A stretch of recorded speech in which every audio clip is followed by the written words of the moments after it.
نحمدہ ونصلی علی رسولہ الکریم، اما بعد فاعوذ باللہ من الشیطان الرجیم، بسم اللہ الرحمن الرحیم۔ قال اللہ تبارک و تعالی وکذالک جعلناکم امۃ وسطا لتکونوا شہداء علی الناس ویکون الرسول علیکم شہیدا۔ وقال النبی صلی اللہ علیہ وسلم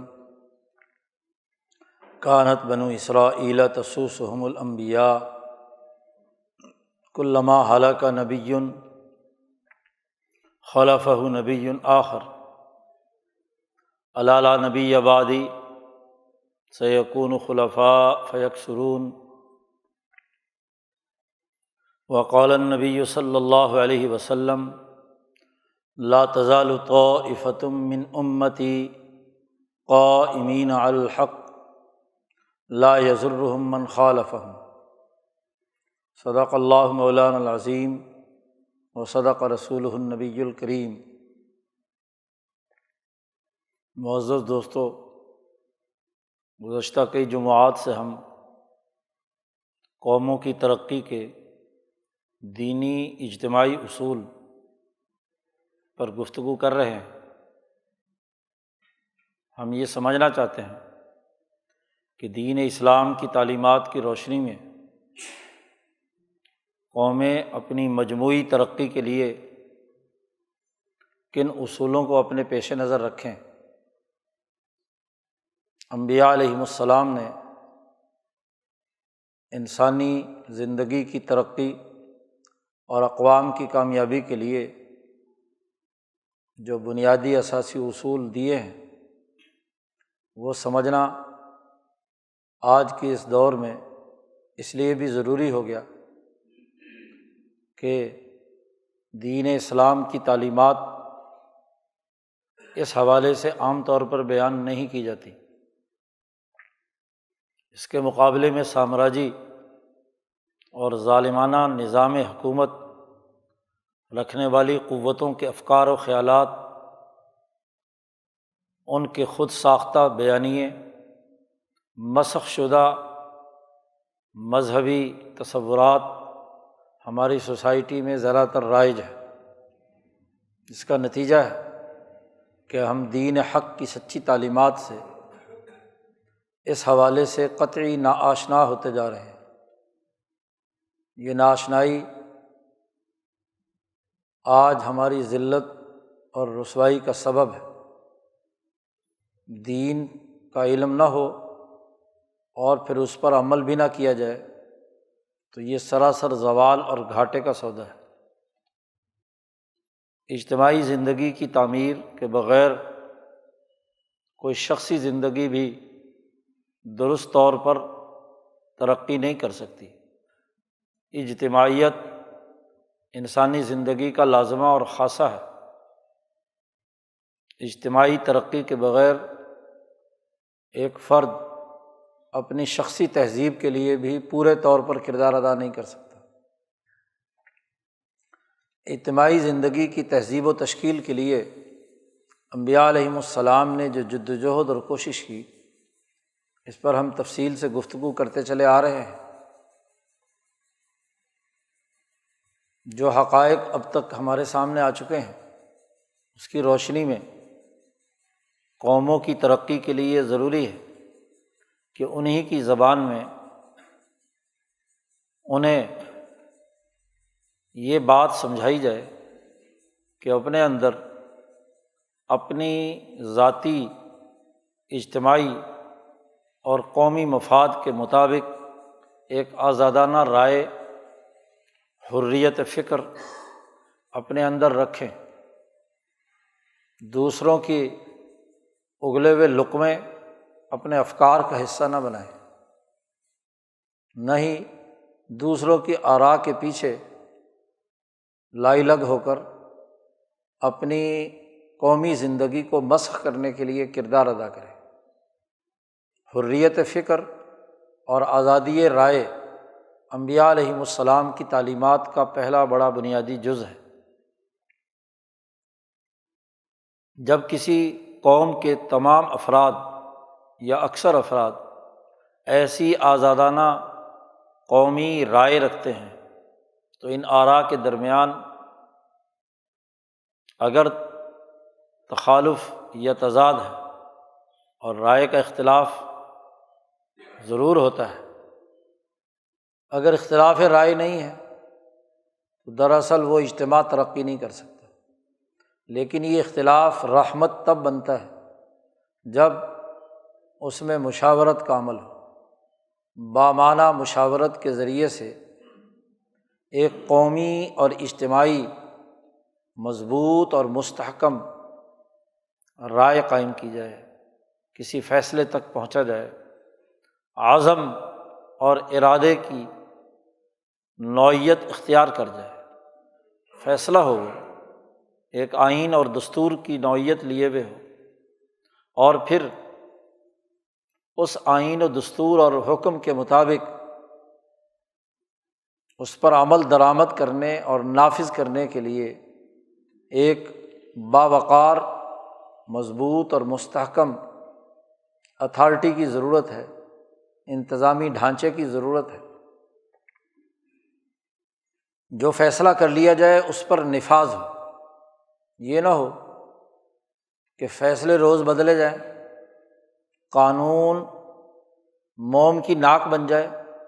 جب جی چاہا جس طرف موڑ لیا، خواہشات کا اسیر بن جائے، حکم کی کوئی اہمیت نہ ہو، خود ہی احکامات اور فیصلے کریں اور خود ہی ان کی دھجیاں اڑائیں۔ ایسی بات قوموں کی تباہی اور بربادی کا سبب ہوتی ہے۔ اپنے کیے ہوئے فیصلوں، اپنی جماعت اور تنظیم کی باہمی نظم و ضبط کی بنیاد پر کیے ہوئے اقدامات، انہیں محفوظ بنانا اور اس کے مطابق جد و جہد اور کوشش کرنا، یہ قوموں کی ترقی کی علامت ہے۔ ڈسیزن لے کر پھر اسے بدل دینا، تو اس کا مطلب یہ ہے کہ یا تو رائے ناقص تھی، یا مشاورت صحیح نہیں تھی، یا حکم تک جو پہنچے تھے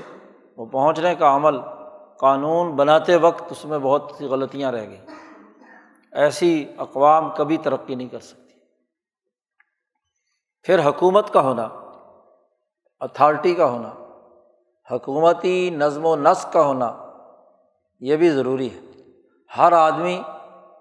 از خود کسی حکم اور قانون پر عمل درآمد نہیں کر سکتا۔ عمل درآمد کے لیے یہ ضروری ہے کہ کوئی انتظامی، عدالتی اتھارٹی موجود ہو جو اس حکم کو نافذ کرے، اس کے مطابق پوری سوسائٹی کو چلائے۔ ہر فرد حکمران نہیں ہو سکتا، نہ ہی اس کے فیصلوں کی بنیاد پر کوئی نظم چل سکتا ہے،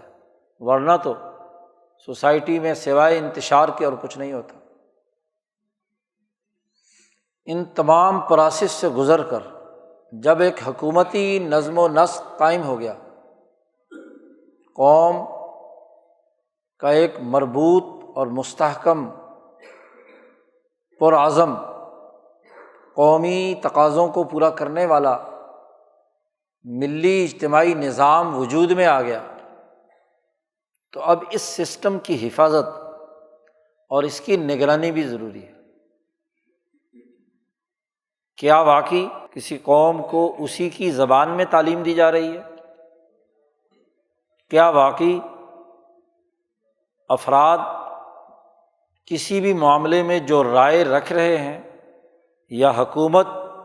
کسی رائے تک پہنچی ہے، وہ واقعی صحیح ہے،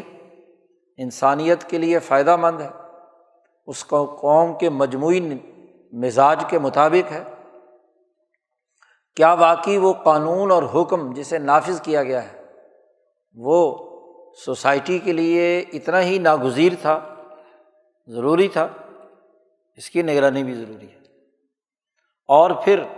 سب سے بڑھ کر یہ کہ یہ تمام پراسس جس اتھارٹی کے قبضے میں آیا ہے، حکومت کے قبضے میں آیا ہے، تو اس حکومت پر نگرانی کا ایک باقاعدہ نظام ہونا لازمی اور ضروری ہے۔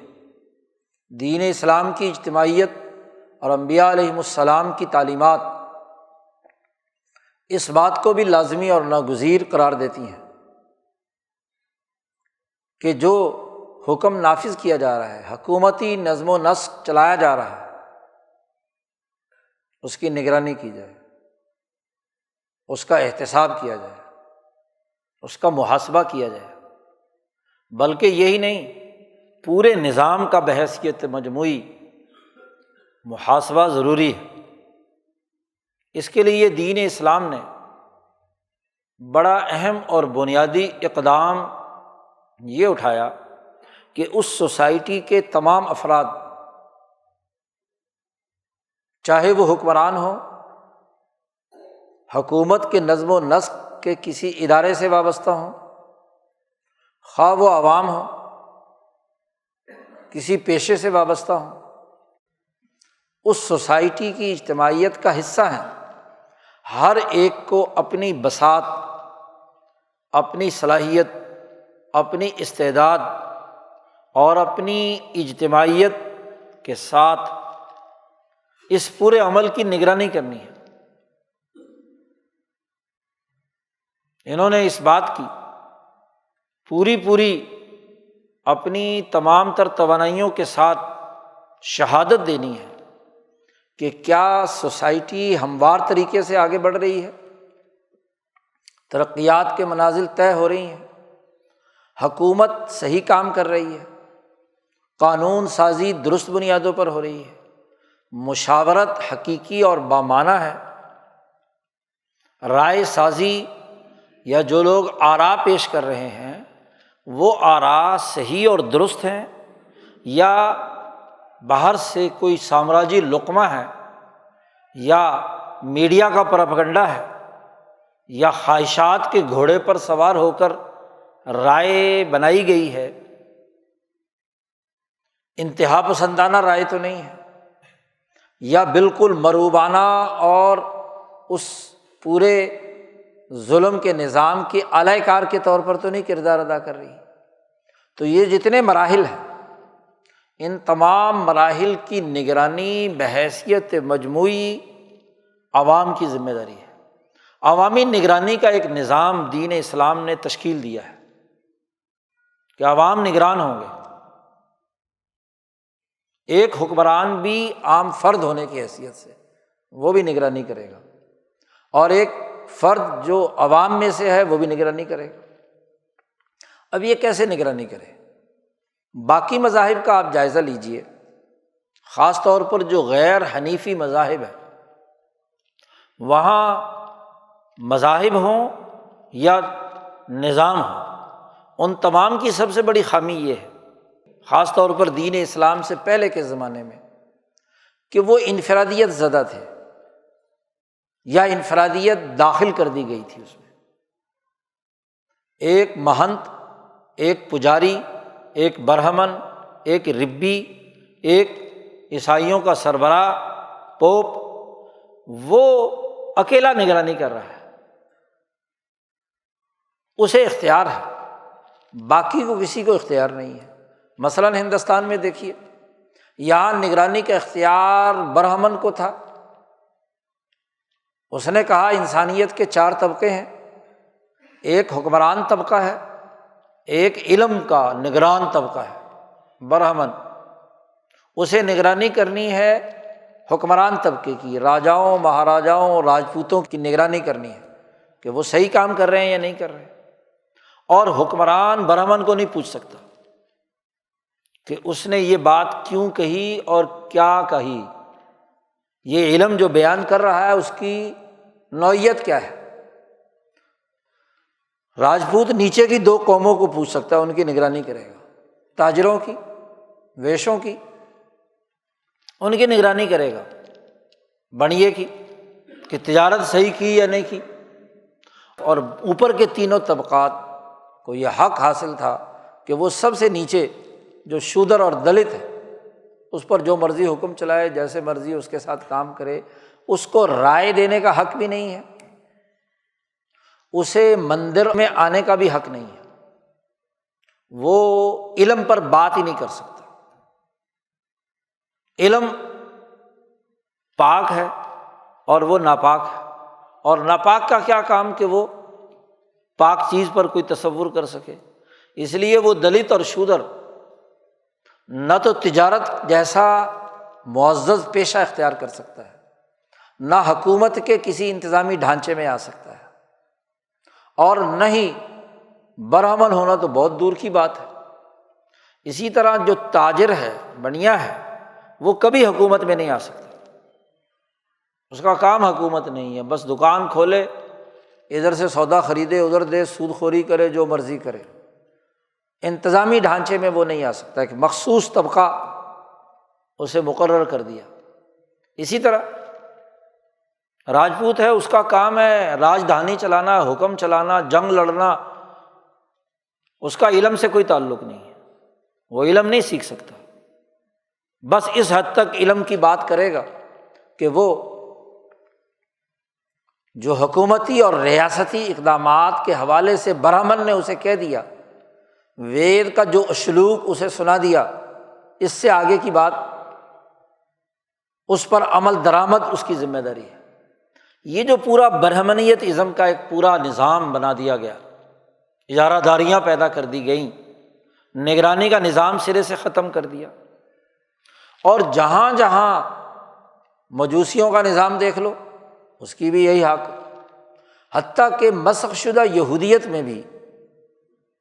یہود کی حالت بھی یہی ہو گئی۔ حنیفی تحریک جو ابراہیم علیہ السلام سے آئی تھی، وہ تو انسانی سسٹم کے اجتماعی نظام پر مشتمل تھی، کیونکہ وہ امام انسانیت تھے ابراہیم علیہ السلام، انسانیت کی سربلندی کے لیے آئے۔ یہی تعلیم حضرت اسرائیل علیہ السلام کی تھی، یعقوب علیہ السلام کی،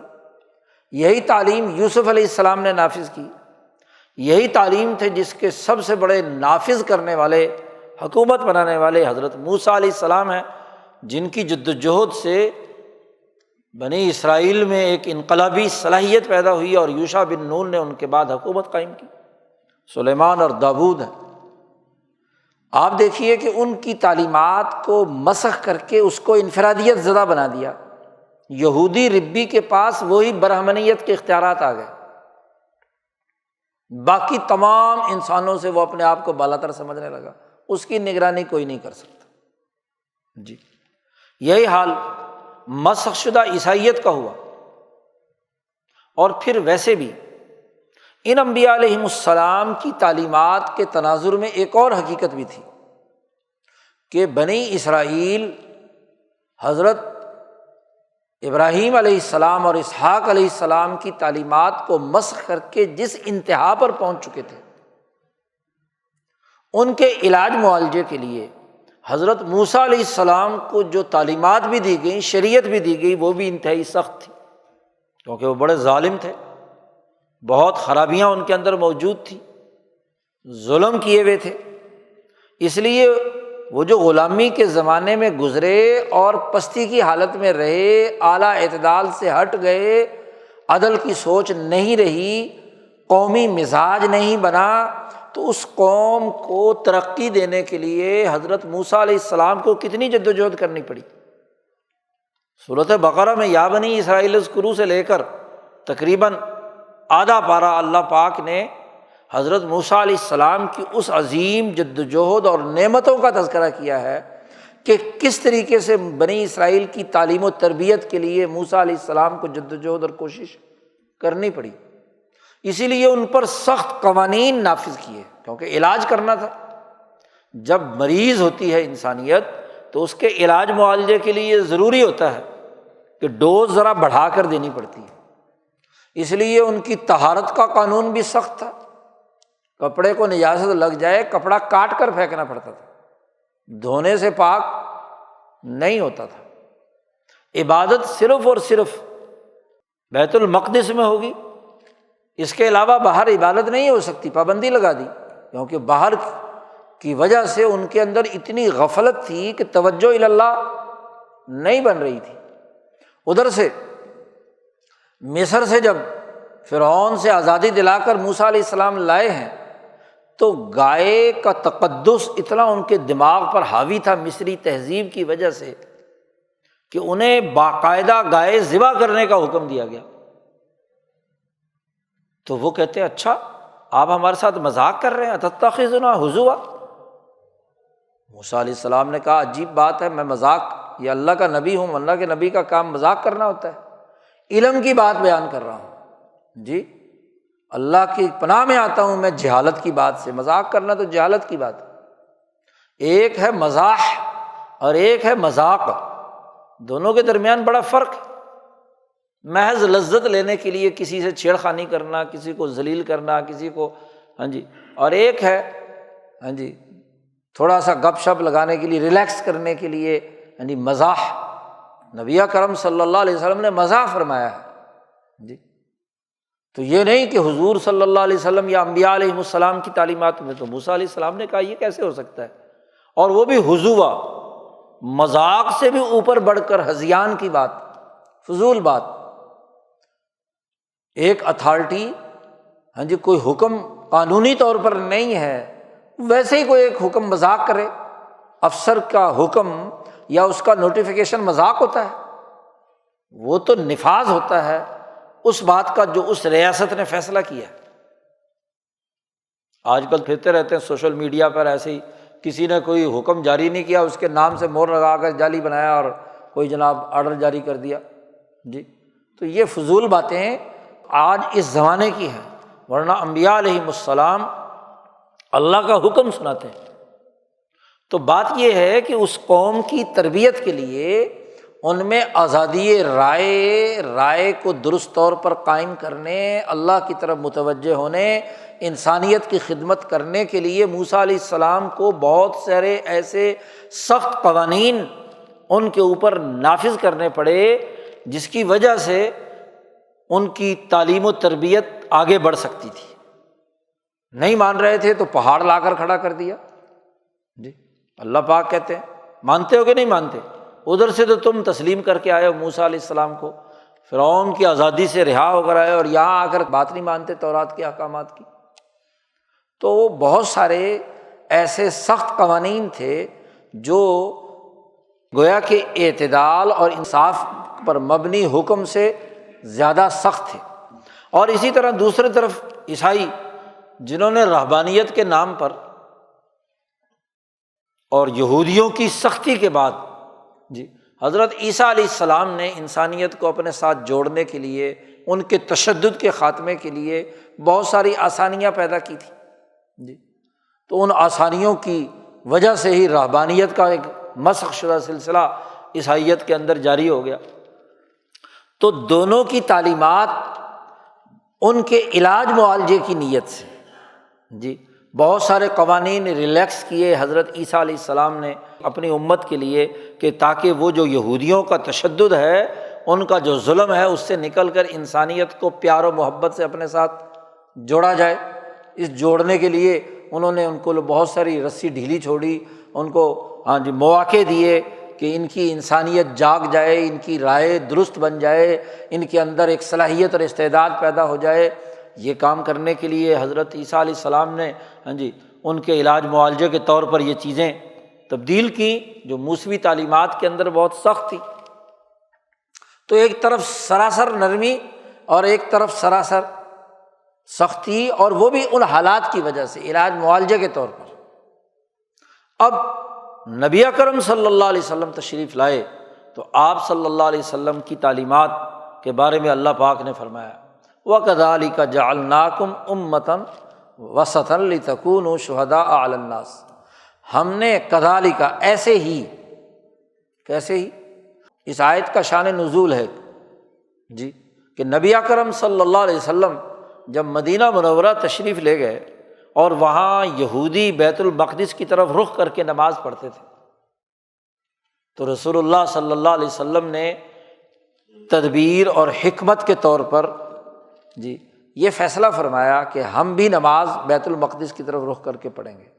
17 مہینے نبی اکرم صلی اللہ علیہ وسلم نے بیت المقدس کی طرف رخ کر کے نماز پڑھی،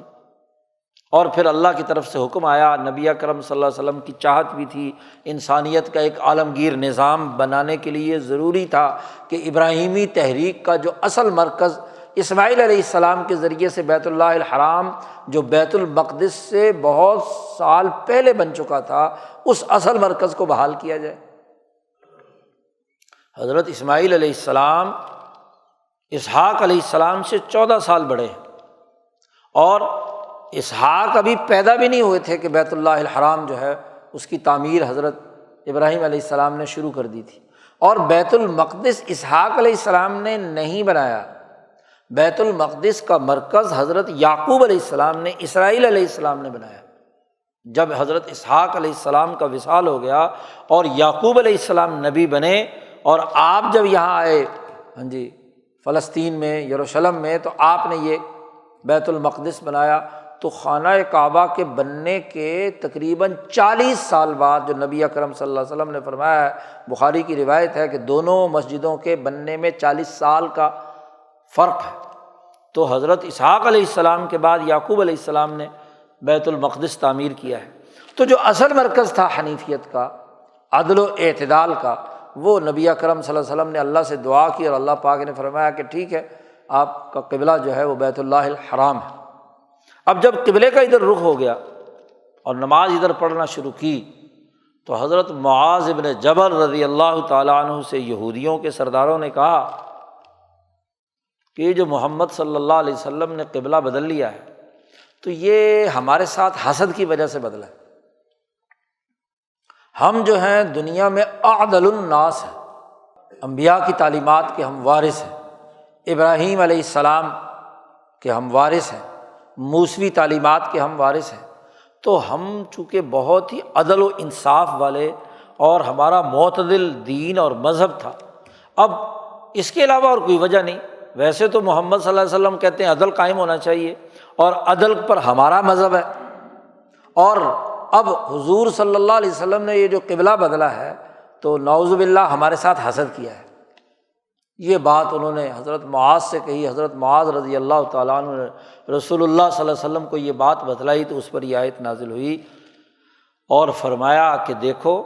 وَكَذَلِكَ جَعَلْنَاكُمْ أُمَّةً وَسَطًا، یہودیوں کے اعتراض کے جواب میں یہ آیت نازل ہوئی ہے، اور اس سے پہلے ابراہیم علیہ السلام کا واقعہ بیان کیا ہے تفصیل سے، کہ جب ابراہیم علیہ السلام کو امام انسانیت اللہ نے بنایا، انی جاعلک للناس اماما قال ومن ذریتی، پوری تفصیل اللہ تعالیٰ نے پچھلے 2 رکوعوں میں بیان فرمائی۔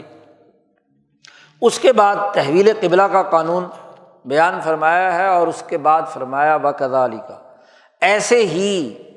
جیسے یہودیوں اور عیسائیوں کی مسخ شدہ تعلیمات پہلے پارے میں سورۃ البقرہ میں اللہ نے بیان فرمائی، ان کے غلط رویے، ان کی نشاندہی کر کے تردید کی، اور اس کے بعد جو خالص دین حنیفی ابراہیم علیہ السلام کا تھا اس کو پورے دلائل کے ساتھ بیان کر دیا۔ تو جیسے ہم نے یہ دین حنیف کا صحیح طریقہ کار دیا ہے، کذالک، اسی طریقے سے ہم نے تمہیں ایک امت ایسی بنائی ہے جو امت وسط ہے، یعنی امت محمدیہ، نبی اکرم صلی اللہ علیہ وسلم کی جماعت، یہ بھی وسط ہے۔ اصل عدل پہ تو یہ ہے امتاً وسطاً۔ عربی زبان میں ایک لفظ وسط سین کے زبر کے ساتھ ہے، وسط، جو قرآن حکیم نے یہاں استعمال کیا ہے، اور ایک لفظ استعمال ہوتا ہے وسط سین کے جزم کے ساتھ، دونوں کے معنی میں فرق ہے۔ مثلاً ہم 100 ڈگری، 1 سے لے کر 100 ڈگری کسی جگہ پر پیمائش کریں کوئی چیز، تو اس کا جو بالکل سینٹر ہوگا 50 ڈگری،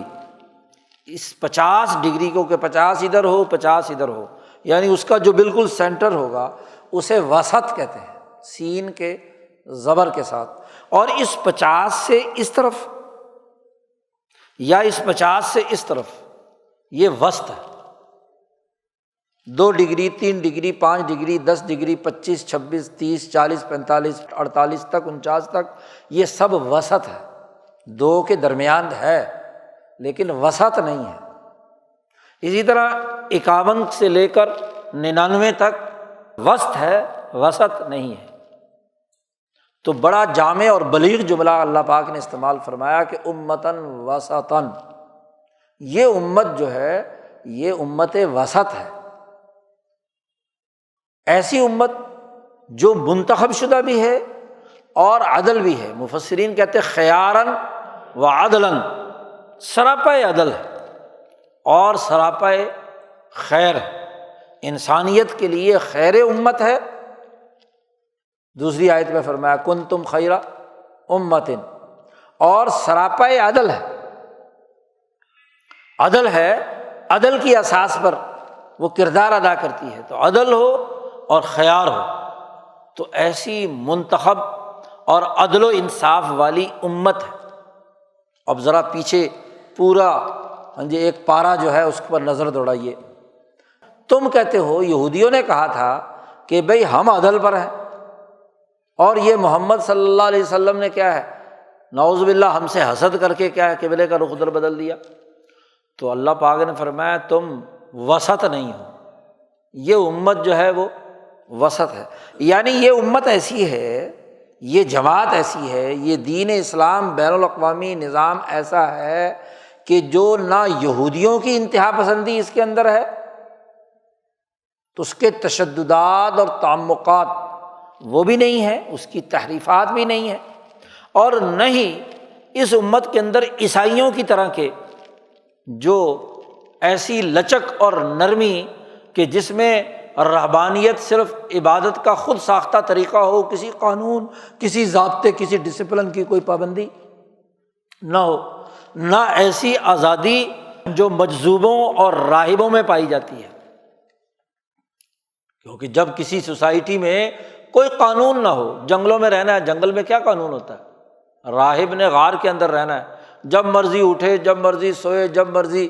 تو اکیلے کی کیا اجتماعیت ہے؟ انفرادیت اور انتہا پسندی ہے غار کے اندر، اور جہاں بھی ہے وہ انفرادی طور پر بس صرف وعظ کہے گا زیادہ سے زیادہ، کہ جس وعظ کے ذریعے سے کیا ہے لوگوں کو نصیحت کرے، کوئی ڈسپلن نافذ کر کے اجتماع کی ترقی کا عمل راہب کے پیش نظر نہیں ہوتا۔ نہ اسی طریقے سے وہ مسخ شدہ یہودیت جس کے ربی بلعم ابن باورا کی طرح انبیاء کی مخالفت کے اندر دعائیں کرنے لگ جائیں، قانون اور ضابطے کا ایسا غلط استعمال کہ قانون اور ضابطے کی شکنجے میں انسانیت کو کس کر ان سے اپنے مفادات اٹھائے جائے، مغضوب علیہم قوم۔ تو جو ڈسپلن نہیں ہوتا وہ ضالین گمراہ پھر رہی ہوتی ہے، اور جو ڈسپلن کا سامراجی استعمال کرتے ہیں وہ مغضوب علیہم ہوتی ہے۔ تو ادھر کا وسط تو ضرور ہے، حنیفی تحریک کے لوگ ہیں تو حنیفیت کے وسط میں تو ہیں، لیکن وسط نہیں ہے، اور یہ یہودیت ادھر کا وسط ہے، اور یہ عیسائیت ادھر کا کیا ہے؟ وسط ہیں، جس میں کوئی قانون، کوئی ڈسپلن، کوئی سیاسی نظم و نسق، کسی قسم کی کوئی بات نہیں۔ بھائی عیسائیت کی تعلیمات جو اصل تھی ان میں تو حضرت عیسیٰ علیہ السلام کی تعلیمات تو بڑی جامع اور نپی تلی تھی، لیکن رہبانیت پیدا ہونے کے 300 سال کے بعد تقریباً قسطنطین اعظم نے پاپائیت کا ایک ڈسپلن مسلط کیا اپنے سیاسی مقاصد کے لیے، کیونکہ وہ رومۃ الکبریٰ پر قسطنطنیہ میں بیٹھ کر قبضہ کرنا چاہتا تھا، اور اس سے جو لڑائی تھی اس کی سیاسی، تو سیاسی لڑائی میں اس نے عیسائی مذہب کو اپنے مقاصد کے لیے استعمال کیا۔ اس لیے عیسائیت کا اس وقت پورا ڈھانچہ پوپ سے لے کر تمام جو اسقف اور ان کے جو اوپر پادری اور بطریق اور پورا نظام ہے، یہ تو قسطنطین نے بنایا، عیسیٰ علیہ السلام کی تعلیمات میں تو کہیں نہیں تھا۔ تو سیاسی مفادات کے لیے لا قانونیت سیاسی مفادات کے لیے استعمال کی گئی۔ یہ دو انتہائیں تھیں، ان دو انتہاؤں کے درمیان ایک امت وسط حضرت محمد مصطفیٰ صلی اللہ علیہ وسلم نے قائم کی، اور یہی امت وسط کا اصل معیار اور نمونہ سب سے پہلے ابراہیم علیہ السلام تھے، پھر حضرت اسرائیل علیہ السلام تھے، پھر اسحاق اور یعقوب علیہ السلام تھے، خود اپنی ذاتی زندگی میں موسیٰ علیہ السلام تھے، اور ان کے مخصوص حواریین جب تک حضرت موسیٰ علیہ السلام کی تعلیمات تبدیل نہیں ہوئی تھی، ایسے ہی خود عیسیٰ علیہ السلام تھے، اور ان کے وہ حواریین جو ان کے صحیح نظریے اور مشن پر تھے۔ من انصاری اللہ، جن حواریین سے عیسیٰ علیہ السلام نے کہا تھا، اس کی اصل ان تمام تعلیمات کا آج خلاصہ اور نچوڑ وہ حضرت محمد مصطفیٰ صلی اللہ علیہ وسلم کا دین حنیف ہے، اور اس کی اساس پر یہ امت وسط ہے۔ درمیان میں جتنی بھی تعلیمات، بالفرض موسیٰ علیہ السلام نے بھی اگر کوئی بات عبادات کے حوالے سے سخت کی تو ان لوگوں کی وجہ سے تھی، خود اپنی ذاتی ضرورت ان کی نہیں تھی، وہ تو عدل پر تھے۔ ایسے ہی عیسیٰ علیہ السلام، تو امت وسط نبی اکرم صلی اللہ علیہ وسلم اور آپ کی جماعت۔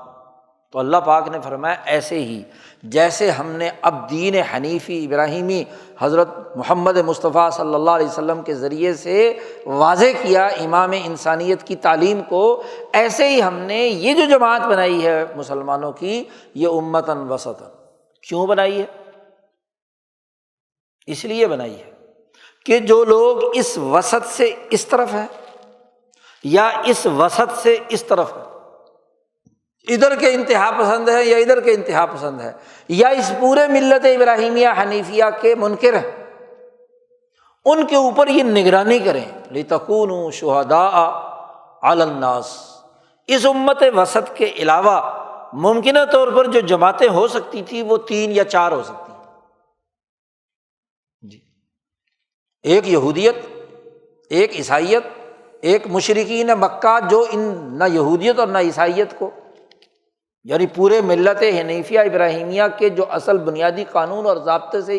منحرف ہو کر شرک اور کفر کی حالت کے اندر مبتلا ہو گئے، اور چوتھی اگر ممکنہ طور پر ہو سکتی ہے تو خود مسلمانوں کے اندر منافق، اور یہ منافق بھی دراصل یا تو عقیدے کے ہیں تو ان تینوں میں سے کسی ایک کے ساتھ ہوں گے، یہودی خصلت ہوں گے یعنی یہودی مزاج رکھیں گے، وہی تشددات اور تعمقات رکھیں گے، یا کیا ہے نصرانی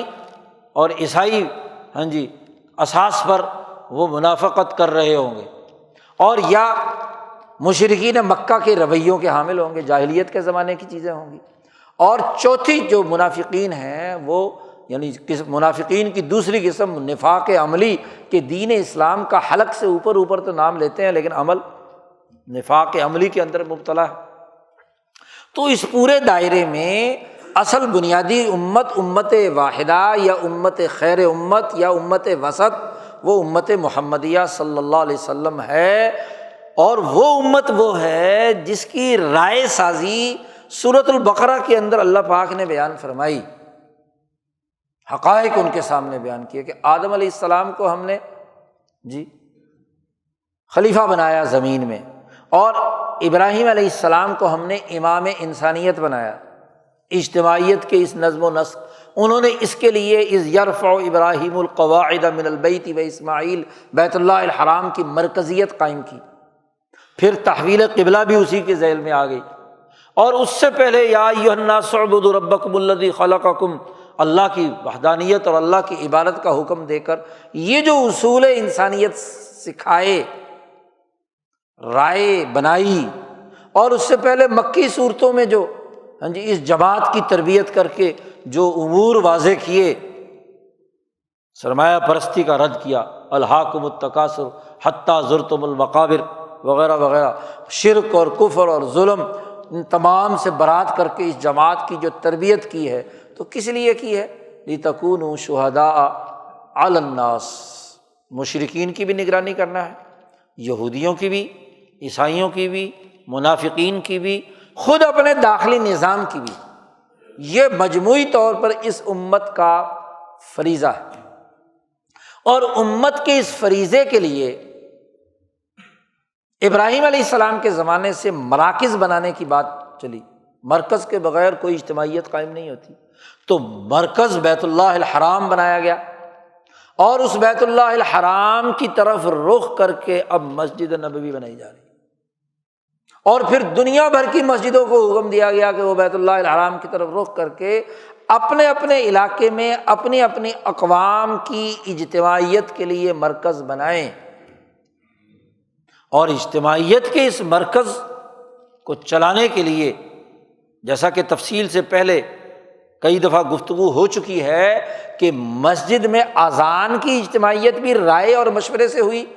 باجماعت نماز ادا کرنے اور جمعے کا نظام نافذ کرنے کے لیے بھی مشاورت کا عمل ہوا اور مدینے والوں نے اپنی اجتماع سے جمعہ آپ صلی اللہ علیہ وسلم کی آمد سے پہلے ہی مدینہ میں شروع کر دیا،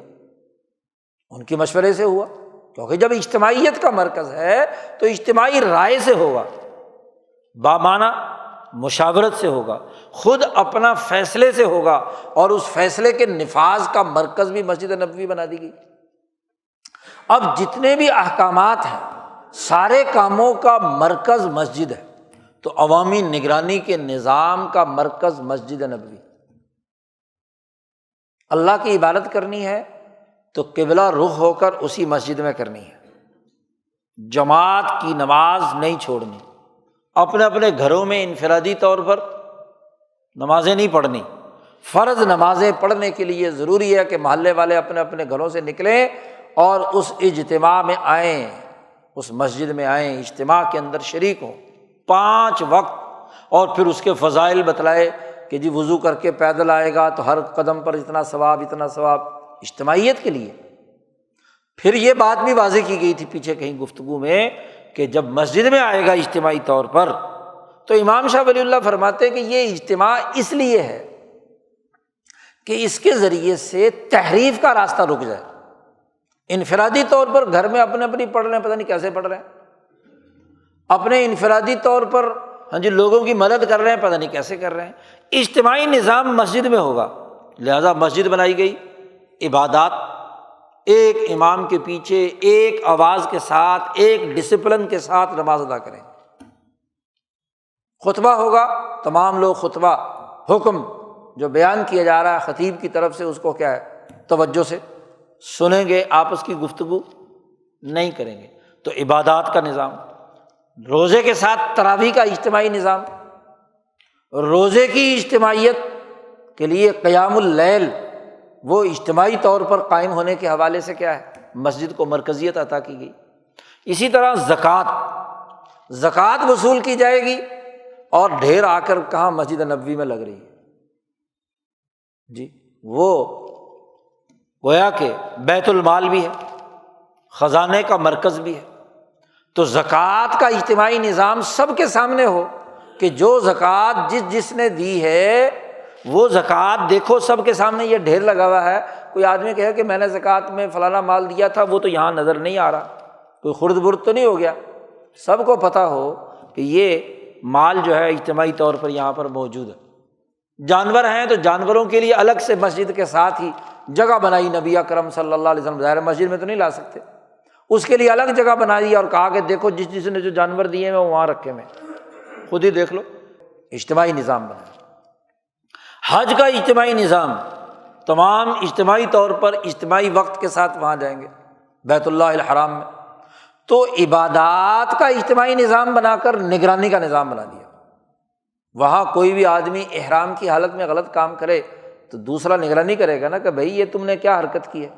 خوشبو کیوں لگائی ہے، تو لوگوں کی نگرانی کے نتیجے میں کیا ہوگا حج درست ہوگا۔ زکوٰۃ کے نگرانی کے نتیجے میں کیا ہے، پھر زکوٰۃ کا مال خرچ کرنے کے لیے مرکز بنا دیا مسجد۔ نبی اکرم صلی اللہ علیہ وسلم جب زکوٰۃ کا مال آ جاتا تو خود بیٹھ جاتے، اور تمام مدینے کے جتنے ضرورت مند اور حاجت مند ہیں وہ حاضر ہوتے، اور مسجد سے انہیں تقسیم کر کے ان کی ضرورت پوری کی جا رہی ہے، ان کی غربت دور کی جا رہی۔ کیونکہ مالداروں سے زکوٰۃ لینی ہے تو خذ من اغنیائہم وترد الی فقرائہم، ان کے فقیروں کے طرف اسے لوٹا دیا جائے گا، تو اس کا بھی اجتماعی نظام سب کے سامنے۔ بحرین سے مال آیا، آپ صلی اللہ علیہ وسلم نے وہاں کھڑے کھڑے سارا تقسیم کرا دیا، حتیٰ کہ ایک مال کا کچھ حصہ، کوئی چاندی یا سونے کا ایک ٹکڑا گھر میں پڑا رہ گیا، اور آپ صلی اللہ علیہ وسلم عصر کی نماز پڑھا رہے ہیں، نماز سے فارغ ہوئے تو آپ صلی اللہ علیہ وسلم تیزی سے ایک حجرے میں اپنی جس حجرے میں آپ نے رات گزاری تھی، جس زوجہ محترمہ، وہاں پہنچ گئے۔ لوگ بڑے حیران ہیں کہ کبھی نبی اکرم صلی اللہ علیہ وسلم نے ایسا حکام، تو کوئی خاص بات ہو گئی، لوگ ہکے بکے ہیں کہ نبی اکرم صلی اللہ علیہ وسلم تیزی کے ساتھ جا رہے ہیں، اور جس تیزی کے ساتھ گئے اسی تیزی کے ساتھ واپس آ گئے۔ تو حضور صلی اللہ علیہ وسلم نے دیکھا کہ پورا مجمع حیران ہے کہ یہ آپ کو کیا معاملہ ہوا، تو حضور صلی اللہ علیہ وسلم نے فرمایا کہ مجھے نماز میں آخر میں خیال آیا کہ تیرے گھر میں تو سونے کا یا چاندی کا ایک چھوٹا سا ٹکڑا جو بھی کسی غریب کو نہیں دیا جا سکا وہ پڑا ہے، تو یہ تو تیرے گھر میں نہیں ہو، رات ہونے سے پہلے پہلے یہ تقسیم ہونا چاہیے، کسی غریب کے گھر جانا چاہیے۔ تو میں نے اسی وقت تیزی کے ساتھ جا کر وہ ٹکڑا لے کر آیا اور آپ صلی اللہ علیہ وسلم نے وہ صدقہ خیرات کر دیا۔ تو بات بڑی بنیادی سی ہے کہ تقسیم کا ایک اجتماعی نظام، یہاں تک اجتماعی نظام مسجد میں نگرانی کا بنا کہ خود نبی اکرم صلی اللہ علیہ وسلم نے اس اجتماعی نظام کے نتیجے میں صحابہ کو یہ جرأت اور یہ صلاحیت پیدا کی کہ وہ اگر کوئی کام جو اللہ کے احکامات کے مطابق ہے اس میں کوئی کمی زیادتی بھول چوک سے خود نبی سے بھی ہو جائے تو وہ بتلائیں گے۔ مثلا نماز میں پڑھتے پڑھتے کوئی چیز بھول گئے تو لقمہ دے گا۔ لقمہ دینا کیا ہے؟ رائے ہے۔ نبی اکرم صلی اللہ علیہ وسلم عصر کی نماز پڑھ کر فارغ ہوئے، لمبے ہاتھوں والا کھڑا ہو گیا ذوالیدین، اس نے کہا یا رسول اللہ نماز کم ہو گئی یا آپ بھول گئے ہیں؟ نبی سے یہ کہنا کہ نبی آپ بھول گئے ہیں، نہ برہمنیت میں سردار کو یہ کہا جا سکتا ہے، نہ کسی پوپ کو کہا جا سکتا، نہ کسی حکمران کو کہا جا سکتا۔ امام الانبیاء سید الانبیاء محمد مصطفیٰ صلی اللہ علیہ وسلم سلام پھیر کر فارغ ہوئے ہیں، ذوالدین کھڑے ہو گئے اور انہوں نے کہا یا رسول اللہ اقصرت الصلاۃ ام نسیت، یا رسول اللہ کیا نماز کم ہو گئی ہے یا آپ بھول گئے ہیں؟ تو رسول اللہ صلی اللہ علیہ وسلم نے فرمایا کہ نہ تو نماز کم ہوئی ہے اور نہ میں بھولا ہوں، میں نے نماز پوری پڑھائی ہے۔ جی اب تھوڑی دیر بعد حضور صلی اللہ علیہ وسلم کو خیال آیا کہ آخر ایک بندے نے ایک رائے دی ہے، تو اس کے بارے میں پوچھے تو صحیح۔ وہ جو پہلی صف تھی، حضور صلی اللہ علیہ وسلم نے ان سے پوچھا کہ اصدق ذوالیدین، کیا یہ ذوالیدین سچ کہہ رہا ہے کہ میں بھولا ہوں یا نماز کیا مسئلہ ہے؟ تو جو صف والے تھے وہ تو حضور صلی اللہ علیہ وسلم کا مقام اور مرتبہ جانتے تھے نا، ابو بکر صدیق، عمر فاروق، عثمان غنی پیچھے پہلی صف میں موجود ہیں، تو وہ کسی ٹھہر کر ہی بات کرنی تھی، وہ تو ذوالیدین تو پہلے ہی کھڑا ہو گیا۔ تو انہوں نے کہا کہ جی ہاں ذوالیدین سچ کہہ رہا ہے۔ جی سب نے رائے دی۔ اب اجتماع رائے دے رہا ہے کہ نماز میں یا تو 2 رکعتیں پڑھ، آپ نے 2 رکعتیں پڑھائی ہیں، 2 پر سلام پھیر دیا، تو اب پتہ نہیں نماز کم ہوگی کیونکہ نبی یا اللہ کا حکم آ گیا ہو کہ نماز اب 2 رکعت ہوا کرے گی۔ حضور نے فرمایا کہ بھائی یہ تو پھر بھول ہو گئی، نماز کم نہیں ہوئی، آپ نے کھڑے ہو کر 2 رکعت اور پڑھا دی۔ جی تو اب آپ دیکھیے کہ نبی اکرم صلی اللہ علیہ وسلم کے فعل جو نماز کا ہے اس کے بارے میں صحابہ رائے دے رہے ہیں۔ نسیان ہو گیا، اب اس نسیان کے حوالے سے واضح ہو گئی بات، جب پتہ چل گیا تو آپ صلی اللہ علیہ وسلم نے نماز پڑھا دی۔ جی اسی طرح نبی اکرم صلی اللہ علیہ وسلم نے صحابہ کو یہاں تک وضاحت کر دی، دیکھو میری عدالت میں تم مقدمہ لے کر آتے ہو جھگڑے کی وجہ سے، تمہارے آپس کے جھگڑے، اور اگر کوئی تم میں سے چرب زبان اپنی چرب زبانی اور دلائل سے مجھے متاثر کر لے اور خدا نہ خواستہ میں نے کوئی فیصلہ کر کے کوئی حصہ تمہیں دے دیا تو یاد رکھو وہ تمہارے لیے حلال نہیں ہوا، وہ میں نے گویا کہ جہنم کا ٹکڑا کاٹ کے تمہیں دیا۔ تمہارا ضمیر خود اس بات پر پختہ ہونا چاہیے کہ ہم ظلم نہیں کر رہے، کیونکہ انما انا بشر، میں ایک انسان ہوں۔ تمہاری کسی کی چرب زبانی سے وہ متاثر ہو کر ہو سکتا ہے کہ کوئی ایسا فیصلہ کر دو، تو اس لیے تم اس کو حلال نہ بنا لینا کہ جی چونکہ ہمیں رسول اللہ صلی اللہ علیہ وسلم نے دیا ہے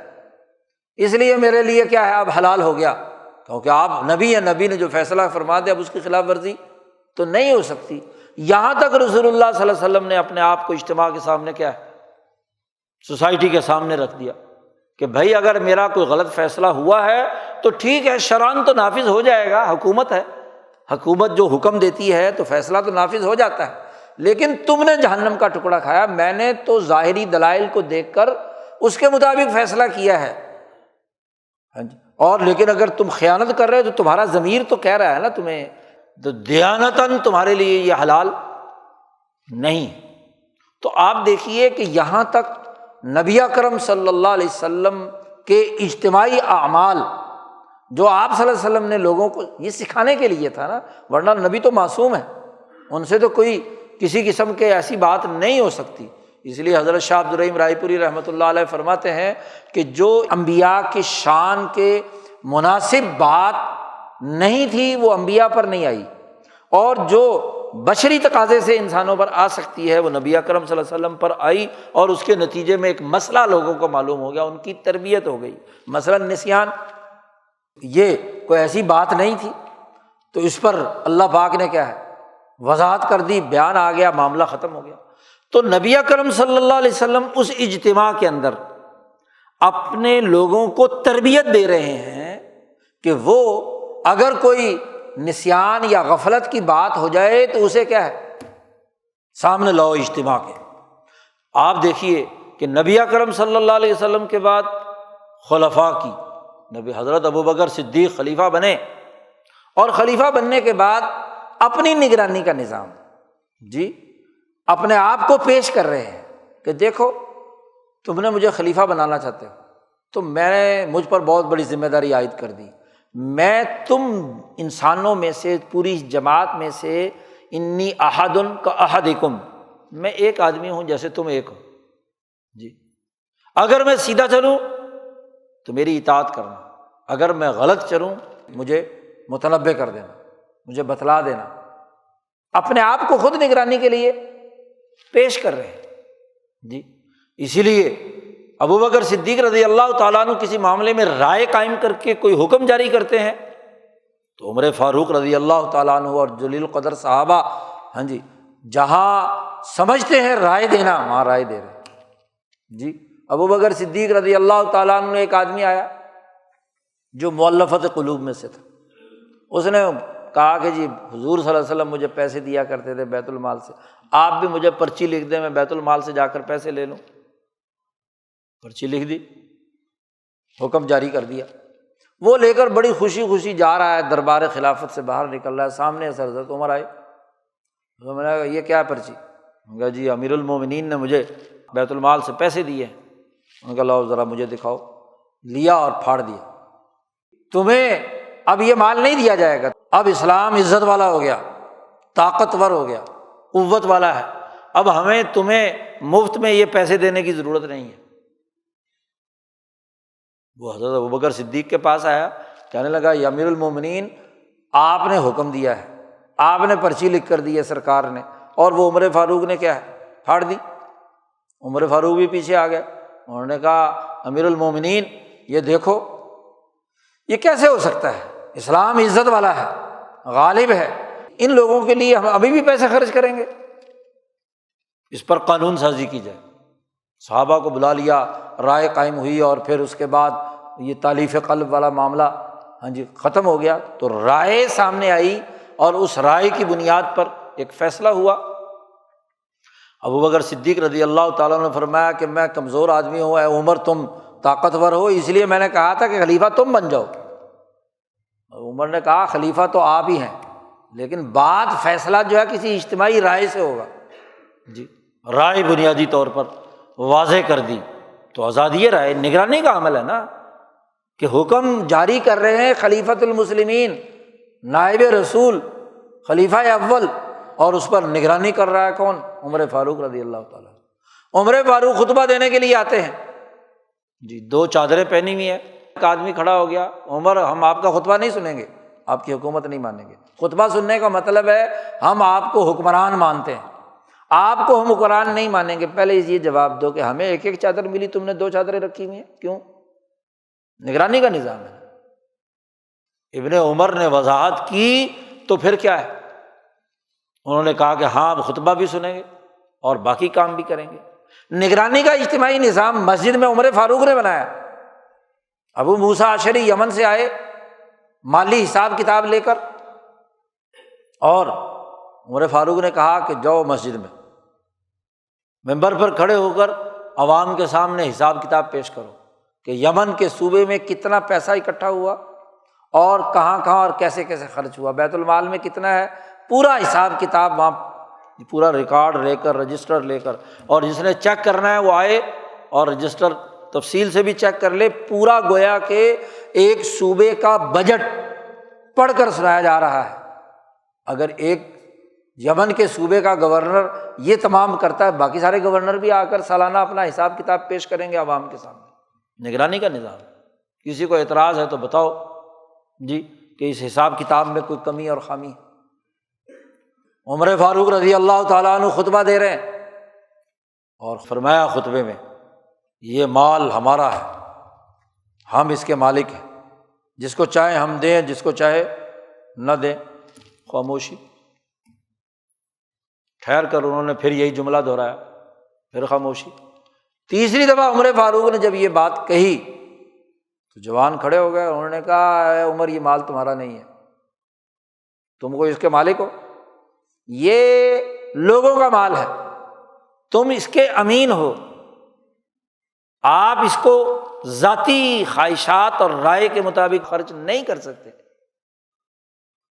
تو عمر فاروق نے فرمایا الحمدللہ، میں سچا حکمران ہوں، میں نے رسول اللہ صلی اللہ علیہ وسلم سے سنا ہے کہ جب حکمرانوں کا احتساب کرنے والے موجود ہوں گے تو وہ حکمران صحیح ہوگا، اور جب حکمران مال کو ہضم کرنے لگ جائیں، اجتماعی مال کو، اور سامنے سے کوئی نہ بولے تو وہ کیا ہے، بادشاہ ہوں گے، انفرادیت پسند ہوں گے۔ ہاں جی، اللہ نے ان کے بارے میں بڑے سخت الفاظ استعمال فرمائے۔ شکر ہے کہ میں حضور کا خلیفہ ہوں، میں بادشاہ اور آمر مطلق نہیں ہوں، اپنی ہی نگرانی کے لیے یہ بات۔ تو اس سے بڑی نگرانی کیا ہوگی؟ اور پھر یہ نگرانی بھی دو طرفہ ہے، یاد رکھیے، صرف یہی نہیں کہ عوام حکمران کا احتساب کریں گے، حکمران کی بھی ذمہ داری ہے کہ وہ بھی نگرانی کرے گا۔ جی، نبی اکرم صلی اللہ علیہ وسلم نے فرمایا کہ یاد رکھو، میں تمہیں جیسے آگے سے دیکھتا ہوں، میں پیچھے سے بھی دیکھتا ہوں۔ جی، کیا چکر ہے کہ تم پیچھے سے ہاں جی ڈسپلن توڑتے ہو؟ نگرانی کا نظام ہے نا۔ عمر فاروق رضی اللہ تعالیٰ عنہ خطبہ دے رہے ہیں جمعے کا، عثمان غنی رضی اللہ تعالیٰ عنہ خطبے کے دوران آتے ہیں، اور آئے تو اب چونکہ دیر سے آئے تھے تو جہاں پیچھے شروع میں جوتے تھے، دروازہ تھا، وہیں پہ بیٹھ گئے۔ اب عمر فاروق نے خطبہ روکا اور عثمان سے کہا کہ تم اس وقت آئے ہو، جمعے میں یہ آنے کا وقت ہے۔ تو عثمان رضی اللہ تعالیٰ عنہ نے فرمایا کہ میں بازار میں تھا، اذان کی آواز سنی تو جلدی جلدی وضو کر کے آ گیا۔ اچھا، آئے بھی دیر سے ہو اور پھر صرف وضو کر کے آئے ہو؟ کیا تم نے سنا نہیں رسول اللہ صلی اللہ علیہ وسلم سے کہ جمعے کے دن غسل کر کے آنا چاہیے؟ جی، تو نگرانی نہیں ہے ایک ایک آدمی کی جو اس مجمع میں موجود ہیں، اس کی نگرانی، بلکہ افراد کی نگرانی کا پورا نظام حکمران کے پاس بھی ہونا چاہیے۔ ایک دوسرے کی نگرانی ہے نا، کس کے لیے؟ ان امور کے لیے جو دین نے متعین کر دیے، اجتماعیت سے جو متعلق ہیں، اس کی نگرانی کا نظام۔ یہ نگرانی کا عمل ہے کہ عمر فاروق رات کو کیا ہے، گلیوں میں گشت کرتے ہیں، معلومات کرتے ہیں کہ کون کس حال میں ہے، کون مظلوم ہے، کس کو مدد کی ضرورت ہے۔ آپ کے رات کے گشت کے واقعات نگرانی کے علاوہ اور کیا ہیں؟ جی، نگرانی کرتے ہوئے مدینہ کے باہر آگ جلتی ہوئی دیکھی، وہ بڑھیا عورت جو خیمے میں ہے ہنڈیا ابال رہی ہے، بچے رو رہے ہیں، تو عمر فاروق نے پوچھا کیوں ان کو رلا رہی ہے تو بھائی؟ جی، اس نے کہا کہ بات یہ ہے کہ کھانے کو تو کچھ ہے نہیں، حکمران مزے کی نیند سو رہے ہیں۔ عورت آزاد تھی نا، حریت فکر ہے، وہ عورت کہتی ہے عمر فاروق جو ہے وہ تو حکمران ہے، اسے کیا خبر، جی میرے بچے بھوک سے بلک رہے ہیں۔ تو عمر فاروق نے کہا یہ ہنڈیا میں پکا کیا رہی ہے؟ اس نے کہا یہ ہنڈیا میں پانی اور پتھر ہے، ان کو تسلی دے رہی ہوں کہ بس ابھی پک جائے گا، ابھی پک جائے گا، تو تاکہ وہ کیا ہے اتنے رو رو کر سو جائیں گے بس۔ عمر فاروق کو بڑا احساس ہوا، وہاں سے نکلے، سیدھے آٹا گھر بنایا ہوا ہے اور وہاں سے آٹا اٹھا کر کیا ہے خود لا رہے ہیں۔ جی، ایک صحابی نے دیکھ لیا، انہوں نے کہا اے امیر المومنین آپ مجھے دے دیں۔ انہوں نے کہا یہ تمہارے سے قیامت کے دن پوچھو گی، میرے سے پوچھو گی، میں نے شہادت دینی ہے، لِتَكُونُوا شُهَدَاءَ عَلَى النَّاسِ، یہ نگرانی کی ذمہ داری تو مجھ پر ہے۔ جی چلے اور وہاں پہنچ گئے، جا کر آٹا گوندھا اپنے ہاتھ سے، روٹی بنائی، اسے کہا جا کر بچوں کو چپ کرا، ہاں جی توے کے اوپر روٹی ڈالی اور پھونکنی سے، ہاں جی پھونک مارتے تھے، ان سے کہا خبردار میرے پیچھے نہ آنا۔ وہ ٹیلے سے دیکھ رہے ہیں کہ عمر فاروق کی داڑھی راکھ سے بھر گئی۔ روٹی پکائی اور ان بچوں کو کھلائی، جب بچوں نے کھائی اور خوشی محسوس کی تو عمر فاروق کے چہرے پر مسکراہٹ اور رونق طاری ہوئی۔ نگرانی کا نظام ہے کہ کون بھوکا ہے، کون محتاج ہے۔ تو حکمرانوں نے بھی نگرانی کرنی ہے کہ جو امور ہیں وہ پورے طور پر ہو رہے ہیں کہ نہیں ہو رہے۔ حج کے امور، زکوٰۃ کے امور، مالیاتی امور، روزے کے امور، تراویح کے امور، نگرانی ہے نا۔ رات کو مسجد نبی میں عمر فاروق آئے، دیکھا کہ کوئی ٹولی یہاں پڑھ رہی ہے نماز، کوئی وہاں پڑھ رہی ہے، کوئی وہاں پڑھ رہی ہے، کہاں پڑھ رہی ہے۔ انہوں نے کہا اچھا ہے، یہ تو الگ الگ ٹکڑیاں بٹ گئی اور یہ آج ٹکڑیاں ہیں، اور اگر یہ سلسلہ جاری رہا تو فرقے بن جائیں گے، ہر قاری کا اپنا اپنا کیا ہوگا معاملہ ہوگا۔ تو کیوں نہ ایک قاری کے ماتحت کر دیا جائے، تو تراویح کا نظام بنا دیا تاکہ اجتماعیت برقرار رہے۔ تو معاملات کی نگرانی کریں گے، معلومات لیں گے، سوسائٹی کے مسائل معلوم کریں گے حکمران، تو اس کے مطابق قانون سازی، انتظامی احکامات اور سسٹم بنے گا نا۔ اگر نگرانی نہیں ہے، خواب غفلت میں سوئے ہوئے ہیں، تو وہ کیا نظام ہوگا؟ تو دو طرفہ نظام ہے کہ حکمران بھی اور اسی طریقے سے کیا ہے عوام بھی۔ عوام حکمرانوں کا احتساب کریں اور حکمران عوام کا نگرانی کر کے ان کے مسائل اور ضروریات کو پورا کریں۔ آپ دیکھیے کہ یہ وہ نظام ہے نگرانی کا جو نبی اکرم صلی اللہ علیہ وسلم اور دین اسلام نے متعین کیا، اور اسی بات کو حضرت عثمان رضی اللہ تعالیٰ عنہ نے اپنے زمانے میں کیا۔ تمام قلمرو خلافت میں تمام گورنروں کو یہی احکامات ہیں کہ یہ نگرانی کا نظام جاری رہنا چاہیے۔ اسی بات کو حضرت علی رضی اللہ تعالیٰ عنہ نے واضح کیا، باقاعدہ خط جاری کیا تمام لوگوں کو کہ دیکھو جو ہاں جی کام ہو رہے ہیں ان میں کسی فرد واحد کی رائے کا اعتبار صرف نہیں ہوگا، اس پر اجتماعی معاملہ ہوگا۔ جی کسی کی اکیلے کی اتباع نہیں کی جا سکتی، دوسروں کی آراء کو سامنے رکھنا اور نگرانی کے اس نظام کو برقرار رکھنا ضروری ہے۔ اب اس سے بڑھ کر سسٹم کے ڈسپلن کی اور بات کیا ہو سکتی ہے کہ باوجود اس بات کے کہ عثمان رضی اللہ تعالیٰ عنہ کے خلاف بغاوت ہو رہی ہے، وہ جو مسجد جو اجتماعیت کا مرکز تھی وہاں انہیں نماز پڑھانے نہیں دی جا رہی، باغی مسجد پر قابض ہے، تمام فوج اجازت مانگ رہی ہے کہ ان کے خلاف اقدام کرنے کی اجازت دی جائے۔ عثمان خلیفہ ہیں جو حکم دے دیں، لیکن ایک طرف وہ باغی ہیں، کہتے ہیں یہ قبائے خلافت اتار دو، کہتے ہیں تمہارے کہنے سے کیوں اتار دو؟ جو نظم بن چکا ہے، ڈسپلن بن چکا ہے، اس ڈسپلن کی خلاف ورزی نہیں ہو سکتی۔ جی کوئی بھی ایک گروہ اٹھے اور اٹھ کر ریاست کے خلاف بغاوت کر دے، یہ کوئی مذاق ہے؟ تو انہوں نے کہا کیوں دے دوں تمہاری وجہ سے استعفیٰ؟ بھائی خلافت حکومت یہ اللہ نے میرے سپرد کیا، تو اللہ کی اس نعمت کو میں اتار کر دے دوں تمہیں؟ ایسا نہیں ہو سکتا۔ اب فوج اجازت مانگ رہی ہے کہ جناب ان کو ذرا اقدام کی اجازت دیجیے، تو ان کو بھی روک دیا کہ نہیں، میں اس مدینۃ الرسول میں جھگڑے اور لڑائی کے لیے تلوار اٹھانے کی اجازت، اپنی سیکورٹی فورسز ان کو ایسا اقدام کرنے کی اجازت نہیں دے سکتا جو جماعت کے اندر افتراق و انتشار پیدا کرے۔ حتیٰ کہ صبر و اعتدال کی حالت دیکھیے کہ ایک صحابی گزر رہے ہیں، حضرت عثمان اوپر اپنے مکان کے اوپر کھڑے ہوئے ہیں، جی بالا خانے میں، ایک آدمی سڑک سے گزر رہا ہے جو ان کا وفادار ہے شاید نگرانی کے لیے، تو حضرت عثمان نے اس سے پوچھا کہ تم مسجد میں نماز ہو رہی، تم نماز پڑھنے کیوں نہیں جا رہے؟ اس نے کہا امیر المومنین یہ باغی لوگ ہیں اور وہاں ان کا باغیوں کا سردار نماز پڑھا رہا ہے، آپ کو انہوں نے مصلی سے ہٹا دیا ہے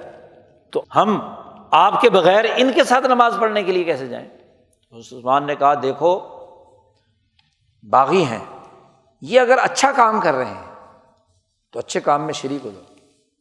نماز پڑھ رہے ہیں نا، اللہ کی عبادت کر رہے ہیں، اور جب یہ برا کام کریں تو ان سے بچنا۔ حضرت شیخ الہند نے یہ جملہ نقل کر کے کہا کہ یہاں کی سیاسی حکمت عملی میں اس عثمانی اصول کو سامنے رکھنا چاہیے۔ تو بات یہ ہے کہ جو اجتماعیت، جو ذمہ داری حکمرانوں کی ہے، صبر، علم، اس کو کنٹرول، بھائی اگر حکومت ایکشن لینے لگ جائے، وہ تشدد پر اتر آئے، تو اس سے بڑھ کر سسٹم کی خرابی کی بات کیا ہے؟ اس کے پاس تو ویسے ہی اتھارٹی موجود ہے۔ اسی طرح حضرت علی المرتضیٰ، آپ دیکھیے قاضی شریح ان کا مقرر کردہ قاضی ہے جی، بلکہ حضرت عمر کے زمانے میں مقرر ہوئے تو اس کو برقرار رکھا حضرت علی رضی اللہ تعالیٰ عنہ۔ اب خلیفہ وقت کی زرہ گم ہوئی اور ایک وہ یہودی کے پاس ملی، اور معاملہ یہ ہے کہ حکمران اپنی مرضی سے جو چاہے اس سے وہ اپنی زرہ چھین لے، لیکن نہیں، قانون کو ہاتھ میں لینے کے بجائے جا کر عدالت میں مقدمہ دائر کیا، قاضی شریح کی عدالت میں، کہ بھائی یہ میری زرہ مجھے لے کر دو جی۔ قانونی پورا پروسیس، نگرانی کے لیے جو عدالتی نظام بنایا، اس عدالتی نظام کی اتباع کر رہے ہیں جی، نگرانی کا عمل۔ اس نگرانی کے عمل میں قاضی صاحب نے کہا کہ جناب گواہ لاؤ، اس نگرانی کے نظام میں تو شریعت نے عدالت کے لیے کہا ہے کہ 2 گواہ چاہیے، جو گواہ پیش کیے وہ ایک بیٹا ہے امام حسن اور ایک غلام ہے۔ قاضی صاحب نے کہا جی بیٹے کی اور غلام کی گواہی مالک کے حق میں، کیونکہ غلام تو ویسے بھی کیا ہے،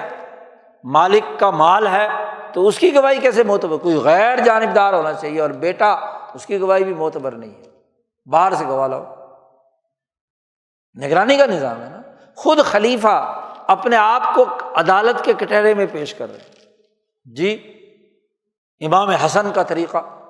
کس خلیفہ کی یہ بات بیان کی جائے کہ اس نے اپنے آپ کو پیش کیا نگرانی کے لیے، نگرانی کی بھی اور نگرانی کے لیے اپنے آپ کو پیش بھی کیا۔ امیر معاویہ رضی اللہ تعالیٰ عنہ، پہلے بھی یہ میں نے واقعہ سنایا، امیر معاویہ رضی اللہ تعالیٰ عنہ نے معاہدہ کیا رومیوں سے، اور وقت ختم ہونے میں کوئی 15-20 دن رہتے ہیں، اور 15-20 دن کا ہی سفر تھا ان کی سرحد پر جانے کا، کو بگل بجا دیا کہ چلو دمشق سے نکلو اور سرحد پر پہنچو، سرحد پر اجتماع کر کے جیسے ہی مدت ختم ہوگی تو دشمن پر حملہ کر دیں گے۔ امیر معاویہ رضی اللہ تعالیٰ عنہ خلیفہ وقت ہے، 20 سال کی حکمرانی ہے، ڈسپلن ہے، پوری جماعت کو جوڑا ہے ایک جگہ پر، بین الاقوامی غلبہ اور نظام قائم کرنے میں ان سے بڑا سیاستدان کوئی نہیں۔ تو امیر معاویہ رضی اللہ تعالیٰ عنہ کا یہ سیاسی فیصلہ ہے کہ فوجیں حرکت میں آ جائیں دشمن کے مقابلے میں۔ اب اس فیصلے کے خلاف کر رہے ہیں کون؟ عمرو بن عبسہ رضی اللہ تعالیٰ عنہ جی۔ تو وہ دور سے گھوڑا دوڑاتے ہوئے سامنے آتے ہیں، امیر معاویہ رضی اللہ تعالیٰ عنہ کے گھوڑے کی لگام پکڑ لی اور کہا کہ آپ کو پتہ نہیں رسول اللہ صلی اللہ علیہ وسلم نے فرمایا ہے وفاداری ہونی چاہیے، وفاء لا غدار، وفاداری ہونی چاہیے، معاہدہ پورا، ابھی تو معاہدہ برقرار ہے، جب معاہدہ برقرار ہے آپ جنگی موومنٹ نہیں کر سکتے، فوج کو نقل و حرکت کا حکم نہیں دے سکتے، یہ معاہدے سے غداری ہے، گو رومیوں سے ہوئی ہے، غیر مسلموں سے معاہدہ ہے، لیکن آپ یہ کام نہیں کر سکتے۔ حدیث سنائی تو حضرت امیر معاویہ رضی اللہ عنہ وہیں رک گئے جی، ورنہ قیصر و کسریٰ کو شکست دینے والے اور رومیوں کو ناکو چنے چبانے والے سربراہ کے سامنے کیا ہے، ایک بات رائے، آزادی رائے کے ساتھ بیان کی جا رہی ہے تو اس کو قبول کر رہے ہیں جی۔ آپ دیکھیے کہ یہ وہ خلفاء کا طریقہ کار تھا، اور اس کا مرکز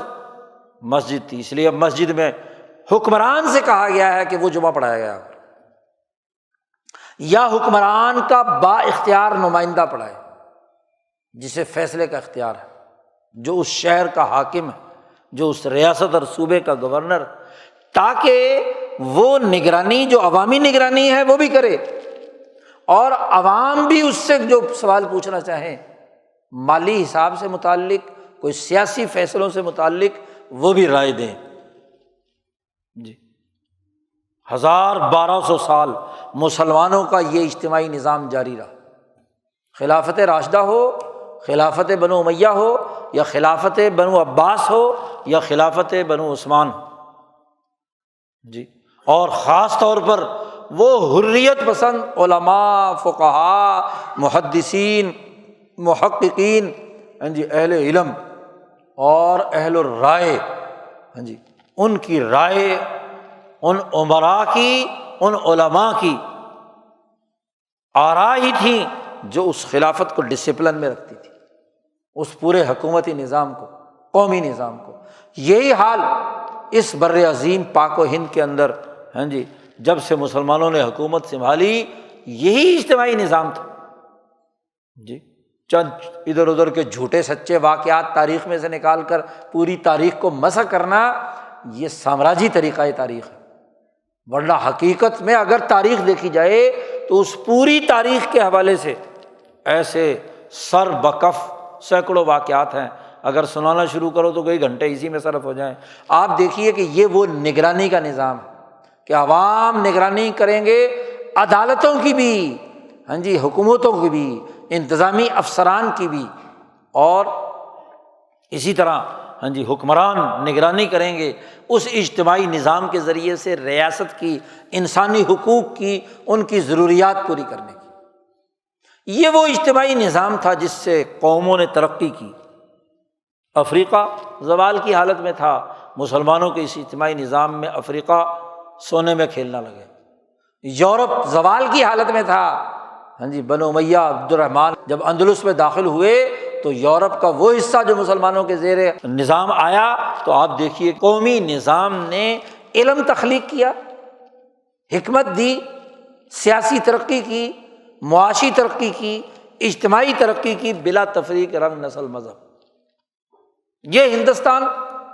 جی کس ظلمت کدے میں تھا، ان کے اس اجتماعی نظام کے نتیجے میں ہندوستان نے وہ ترقی کی کہ 16ویں 17ویں صدی عیسوی تک دنیا کی کل دولت کا 25% دولت کا مالک تھا۔ آزادی اور حریت تھی، قومیں بنی، قوموں کو بنایا، وہ چین میں گئے ہوں یا ہندوستان میں، وہ ایران میں آئے ہوں یا توران میں، وہ وسطی ایشیا میں آئے ہوں یا مشرق وسطیٰ میں، وہ عرب میں گئے ہوں یا افریقہ میں، وہ یورپ میں گئے ہوں یا قسطنطنیہ میں، آپ دیکھیے کہ ہر جگہ انہوں نے قوموں کو تشکیل دیا، قوموں کا نظام بنایا، قوموں کی اجتماعیت قائم کی، قومی وقار بلند کیا، قومی شناخت بلند کی، اور ہر قوم کے مفید علوم سے استفادہ کیا۔ یہودیوں کے پاس اگر کوئی اچھی چیز تھی تو وہ بھی لے لی، عیسائیوں کے پاس اچھی چیز تھی وہ بھی لے لی، قسطنطنی اعظم نے کوئی نظام بنایا تھا اس کی مفید بات بھی لے لی، افریقہ کے حکمرانوں نے کوئی اچھی باتیں تھیں حبشہ کے تو وہ بھی لے لیں،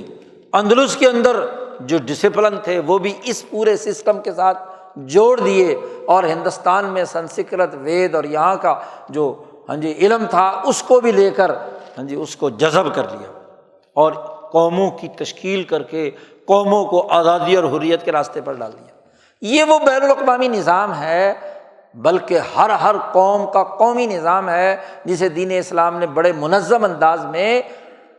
پوری اقوام کی ترقی کے لیے استعمال کیا۔ لیکن آپ دیکھیے جب سے اقوام عالم پر یورپ کے ان بھیڑیوں، بد تہذیب ڈاکو، چوروں اور قاتلوں نے تسلط حاصل کیا، قوموں کو ترقی دینے کے بجائے قوموں کا قتل عام کیا۔ وہ جو امریکہ کا بانی کولمبس ہے، کتنے سروں کے مینار بنائے اس نے، خود امریکی تاریخ سیاہ ہے اس بات سے کہ 12 اکتوبر کو جب وہ امریکہ اترا تھا تو اس نے وہ وہاں کی مقامی آبادی جس نے اپنی انسان دوستی کی بنیاد پر اسے خوش آمدید کہا تھا، اس کے ساتھ کوئی لڑائی نہیں کی، تو اسی کولمبس نے ان کے سروں کے مینار بنائے کہ نہیں بنائے؟ ان اقوام کو قتل کیا، ریڈ انڈین کو تباہ و برباد کر کے ہاں جی ایک مخصوص علاقوں کے اندر انہیں آج محدود کر دیا گیا۔ قتل عام کی پوری تاریخ۔ یہ یورپین بھیڑیے افریقہ آئے تو افریقیوں کو غلام بنا کر ہاں جی کہیں امریکہ کہیں لے جا کر ذلیل اور رسوا کیا، ان کی دولت لوٹ کر لے گئے جی۔ انسانی ہاتھ کاٹے گئے، ان کا ہنر چھینا گیا، ان کو ذلیل اور رسوا کیا گیا، اور ہندوستان آئے تو کروڑوں انسان یہاں پر قتل کیے، بنگال کے قحط سے لے کر 1945 کے اس آخری قحط تک جو تباہی اور بربادی انسانیت کی اقوام سے ان کی عزت چھین لی، ان کی زبان چھین لی، ان کا نظام چھین لیا، ان کی مشاورت سسٹم چھین لیا، ان کا آئین اور دستور، اس کی دھجیاں اڑا دی، انسانیت کے پورے نظام کو تہس نہس کر کے رکھ دیا۔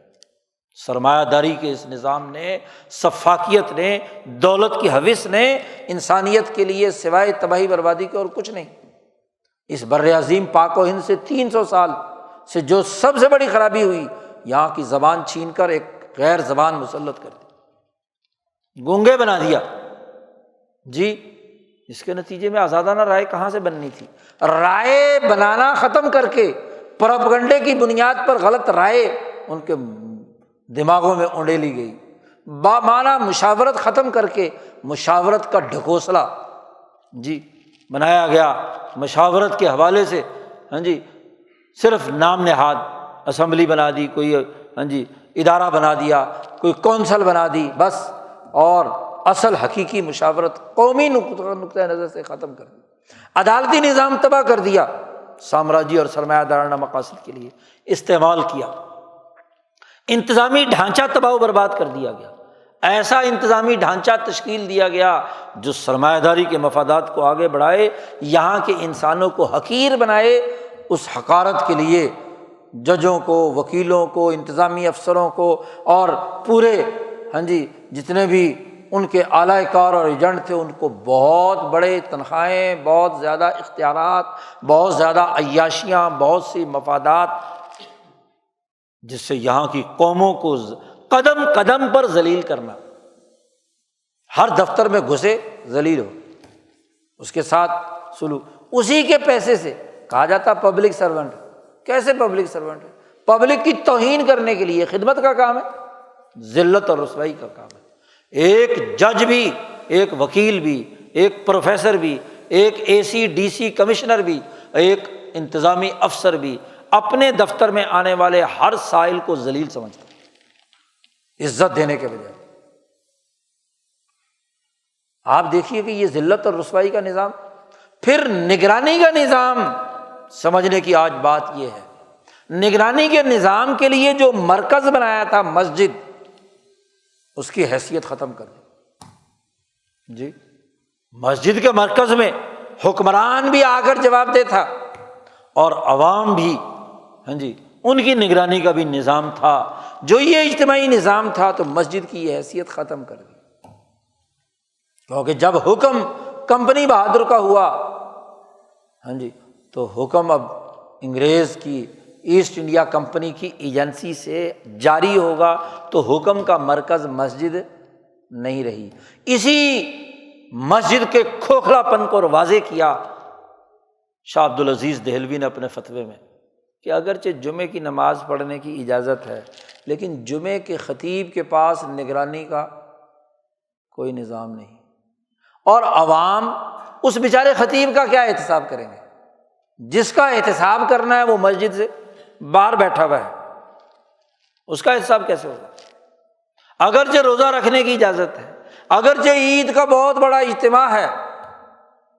اور عید پڑھائی جا رہی ہے، شاہی خطیب ہی پڑھا رہا ہے جس کو مغلوں نے مقرر کیا تھا، تو مسجد کی طاقت تو ختم کر دی۔ اس عید سے وہ جو اصل مقصد تھا نگرانی کے نظام کا، وہ تو توڑ دیا۔ اس لیے فرمایا دارالحرب، اب یہ دارالاسلام نہیں رہا، دارالحرب ہے، آزادی کی جنگ لڑنا لازمی اور ضروری ہو گیا، مسجدیں بے روح ہو گئیں۔ ان مسجدوں کا انتظام اور نظم و نسق، اس پر اتھارٹی انگریزوں کی بن گئی، تو مسجد کی اجتماعیت کو توڑ کر ختم کر دیا گیا۔ اور پھر جب شاہ عبد العزیز صاحب سے لے کر شیخ الہند تک ولی اللہ جماعت کے لوگوں نے اس مرکزیت کو مقرر کر کے یہاں کے علماء اور یہاں کے جو ذمہ داران ہیں ان کو جو تحریک کے لیے، تحریک آزادی کے لیے اٹھ کھڑا ہوا، تو انگریز سمجھ گئے کہ ان کی تو نگرانی کا مرکز، ان کی حریت فکر کا مرکز، ان کی اجتماعیت کا مرکز، ان کی فیصلہ سازی کا مرکز تو مسجد ہے۔ تو اگلے دور میں اس مسجد کے اندر اپنے لندن کے مرکز سے تیار کر کے جعلی جاسوس مولوی اور عالم مسلط کیے، بلکہ ایسے ایسے بھی گزرے کہ انگریز ہے، مسلمان نہیں ہے، لمبی داڑھی، جبہ قبہ اور پگڑی اور عربی فصیح بولتا ہے، قرآن یاد ہے، نماز بڑی اچھی پڑھاتا ہے، تلاوت بڑی خوشحالی سے کرتا ہے، 18 سال مسجدوں کا امام رہ کر نگرانی کا نظام کس کا ہے؟ انگریز کا۔ جاسوسی اس کے لیے کرتا ہے کہ کون کون نمازی، اس کی سوچ اور رائے کیا ہے، حکومت کے خلاف کیا سوچ رہا ہے۔ جی مذہبی مسائل کے حافظ نواب احمد سعید خان چھتاری کا واقعہ مشہور ہے، جنہوں نے اپنی کتاب میں لکھا کہ لندن میں رمضان کا زمانہ آ گیا تو مجھے میرا دوست انگریز وہاں لے گیا، تو وہاں جناب مسئلوں کی بحث ہو رہی ہیں اور روزے کے باریک ترین فقہی اختلافات پڑھائے جا رہے ہیں، نماز کے طریقے پر بحث ہو رہی ہے۔ پورا 8-10 سال 16 سال کا جو عالم کورس کرتا ہے وہ کورس انہیں پڑھایا جا رہا ہے ان کی اسلامی وضاحت کے ساتھ، اور پھر وہاں سے ان کو تربیت دے کر دنیا بھر میں پھیلایا جاتا ہے۔ پہلے انگریز کو ضرورت پیش آئی کہ مسجد کا جو حریت فکر کا نظریہ ہے اس کو ختم کرنے کے لیے اس طرح سے جعلی انگریز ہی وہاں پر مسلط کیے جائیں جن کے ذریعے سے جاسوسی ہو، اور پھر اگلے مرحلے میں ان کے تیار کردہ اور ان مدرسوں اور مسجدوں سے تیار کردہ مسلمان مولوی بھی مل گئے ماشاءاللہ جاسوسی کرنے کے لیے، حتیٰ کہ حرم حجاز وہاں بھی صورتحال یہی پیدا کر دی۔ حضرت اقدس شاہ عبد القادر صاحب رائے پوری نے مجالس میں ذکر کیا ہے، حجاز میں 18 سال نماز پڑھائی کہ انگریز نے، اور نماز پڑھانے کے بعد جب اس کی ڈیوٹی بدلی تو جدہ پہ جب جہاز پہ بیٹھنے لگا تو اس نے داڑھی واڑی مڑا کے پینٹ شرٹ پہن لی۔ لوگوں نے کہا حضرت علامہ صاحب یہ کیا کیا آپ، امام کعبہ رہے ہیں؟ اس نے کہا میں مسلمان نہیں ہوں، 18 سال کی نمازیں دہرا لینا، میں تو کام کے لیے آیا تھا، وہ میری ڈیوٹی تھی، میں نے کی۔ جی تو اگر حرم میں یہ ہوا، کابل کا یہ واقعہ ہے، 4 واقعات حضرت نے مجالس میں بیان کیے ہیں، اور جب انہیں ان مسلمانوں میں سے ایسے مل گئے جاسوس کہ مسلمان بھی ہیں، کلمہ بھی پڑھتے ہیں، مولوی صاحب بھی ہیں، مفتی صاحب بھی ہیں، اور کام کس کا کرتے ہیں؟ جی زیدی صاحب کہا کرتے تھے کہ 60,000 ضیاء کے زمانے میں 60,000 مولوی ہیں جو جاسوسی کا کام کرتے ہیں۔ جی تو آپ بتلائیے کہ اگر مسجد کی روح نکال دی، اور مسجد کی روح نکالنے کا طریقہ کیا اختیار کیا؟ 2 طرح سے، یا یہودی خصلت یا عیسائی خصلت۔ یہودی خصلت کے بارے میں تو خود حضور نے پیشن گوئی کر دی تھی کہ آخری زمانے میں ایسے ایسے مولوی پیدا ہوں گے، یہودیوں کے نقش قدم پر چلیں گے تشدد بھڑکانے کے لیے۔ وہ مسجد جو حلم، بردباری، عدم تشدد کے ساتھ حریت فکر پیدا کرنے، تعلیم و تربیت کا مرکز تھی، اس میں خطبا ماشاءاللہ حکومت کے اشارے پر آگ لگانے والے بن گئے، آگ لگا کر تشدد کا راستہ، تعمق کا راستہ اختیار کرنا شروع کر، بھڑکا دو، کسی کو جہاد کے نام پر فساد پر اکساؤ، کسی کو مرنے مارنے پر اکساؤ، کبھی کسی مسئلے پر کبھی کسی مسئلے پر۔ تو یہی تو یہودی خصلت ہے، یہودیوں کے نقش قدم پر چلنا ہے کہ وہ مسجد جس نے تعلیم و تربیت کر کے قوم بنانی تھی، اس قوم کو یا تو انتہا پسند بنا دیا، فرقہ پرست بنا دیا، تشدد کے راستے پر بھڑکا دیا، اور یا مسجدوں میں نصرانیوں کی طرح کے راہب مسلط کر دیے، کوئی اجتماعی بات نہیں کرنی، بس اپنا تسبیحاں گھماؤ، عبادت کرو، راہب بن کر رہو، کسی قسم کی کوئی بات نہیں کرنی، سیاست پر گفتگو کرنا منع، بس وظیفے سیکھو، عبادت کرو، اور باقی کام سیاست کا، اجتماعیت کا کوئی تعلق نہیں ہے، تو اپنی نبیڑ تینوں کسے نال کی، ہر ایک کو اپنے چکر میں ڈال دیا۔ تو یا راہب بنانے کا کام ہے، کسی ڈسپلن، کسی نظم و ضبط کے بغیر، جی نظام کی اہمیت ہی نہیں، سسٹم کی اہمیت ہی نہیں، قانون کی اہمیت ہی نہیں، شریعت نے جو نافذ کرنے کا، خلافت جس کے لیے فرض کی تھی، وہ خلافت کا نظام ہی ختم۔ امام شاہ ولی اللہ فرماتے ہیں کہ انبیاء علیہ السلام کی بعثت کا مقصد، عظیم ترین مقاصد میں سے یہ بھی ہے کہ وہ انسانیت میں سے ظلم کے نظام کا خاتمہ کریں۔ تو ظلم کے نظام کے خاتمے کا تصور ہی ختم، بس چند تسمیاں گھمانے اور اوراد و وظائف کرنے کا نام اسلام رکھ لیا۔ یہ تو وسط نہیں رہا، وسط، اور وہ بھی بالکل پرلے درجے کا۔ اسی طرح وسط نہیں رہا دوسری طرف یہودی خصلتیں، بھڑکا دو، لڑا دو، مرا دو، ہاں جی، تشدد پر بھڑکاؤ اور تعمقات کے اندر مبتلا کر دو، تحریفات پیدا کر دی۔ تو مسجد کا جو جامع کردار تھا، امت وسط کا جو معتدل کردار تھا، وہ ختم کر دیا۔ یہ وہ صورتحال ہے جس سے آج ہم گزر رہے ہیں۔ اس 300 سال میں مسجدیں گرائی نہیں، مسجد کی روح ختم کر دی۔ وہ جو حضرت شاہ سید احمد صاحب فرمایا کرتے تھے، جاہل تاجر، جاہل جاگیردار، جاہل وڈیرا وہ مسجدوں کا چودھری ہے، اور وہ ان کی مرضی کے مطابق، وہ اگر انتہا پسند رہبانیوں کی طرح کا مزاج کا ہے تو مسجد ویسی ہوگی،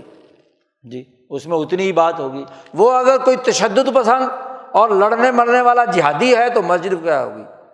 جہادی ہوگی۔ بھائی یہ دونوں انتہا پسندیاں ختم کر کے جو امتاً وسطاً اور اللہ پاک نے مقرر کیا تاکہ نگرانی کا نظام، لِتَكُونُوا شُهَدَاءَ عَلَى النَّاسِ، تم لوگوں پر گواہی دو گے۔ اور اس گواہی کی حقیقت نبی اکرم صلی اللہ علیہ وسلم کی اس حدیث میں ہے جس میں حضور صلی اللہ علیہ وسلم فرماتے ہیں، امام بخاری نے روایت کی ہے کہ نبی اکرم صلی اللہ علیہ وسلم نے فرمایا کہ قیامت کے دن اللہ تعالیٰ حضرت نوح علیہ السلام کو بلائے گا کہ آؤ میدان میں حاضر ہو۔ نوح علیہ السلام کہیں گے لبیک و سعدیک، اے اللہ میں حاضر ہوں۔ اللہ میاں کہے گا کہ بھائی تمہیں میں نے رسول بنا کر بھیجا تھا، تم نے یہ پیغام پہنچا دیا تھا اپنی قوم کو؟ کہیں گے ہاں، جو آپ نے پیغام دیا تھا میں نے پہنچا دیا تھا۔ جی وہ امت سے پوچھیں گے کہ بھائی یہ نوح علیہ السلام نے تمہیں 950 سال 1000 سال تبلیغ کی تھی؟ انہوں نے کہا خدا کی قسم ہمارے پاس تو کوئی ڈرانے والا ہی نہیں آیا، صاف مکر جائیں گے، کسی نے ہمیں نہیں ڈرایا۔ اللہ میاں نوح علیہ السلام سے پوچھیں گے کہ بھائی تیری ساری امت تو کہہ رہی ہے کہ ہمیں کوئی ڈرانے والا نہیں آیا، تو کہتا میں نے پیغام ہے، تیرا گواہ کون ہے؟ نوح علیہ السلام سے اللہ میاں پوچھیں گے کہ تمہارا گواہ کون ہے؟ تو نوح علیہ السلام کہیں گے کہ میرا گواہ امت محمدیہ اور محمد صلی اللہ علیہ وسلم۔ اللہ پاک امت محمدیہ کو بلائیں گے، ہاں بھائی بتاؤ کہ بھی نوح علیہ السلام نے اپنی قوم کو 950 سال تبلیغ کی تھی؟ امت کہے گی ہاں تبلیغ کی تھی۔ وہ اعتراض کریں گے نوح علیہ السلام کی قوم والے کہ بھائی بات یہ ہے کہ یہ تو آئے بہت بعد میں تھے، انہیں کیا پتا کہ ہمیں تبلیغ کی تھی کہ نہیں کی تھی؟ جی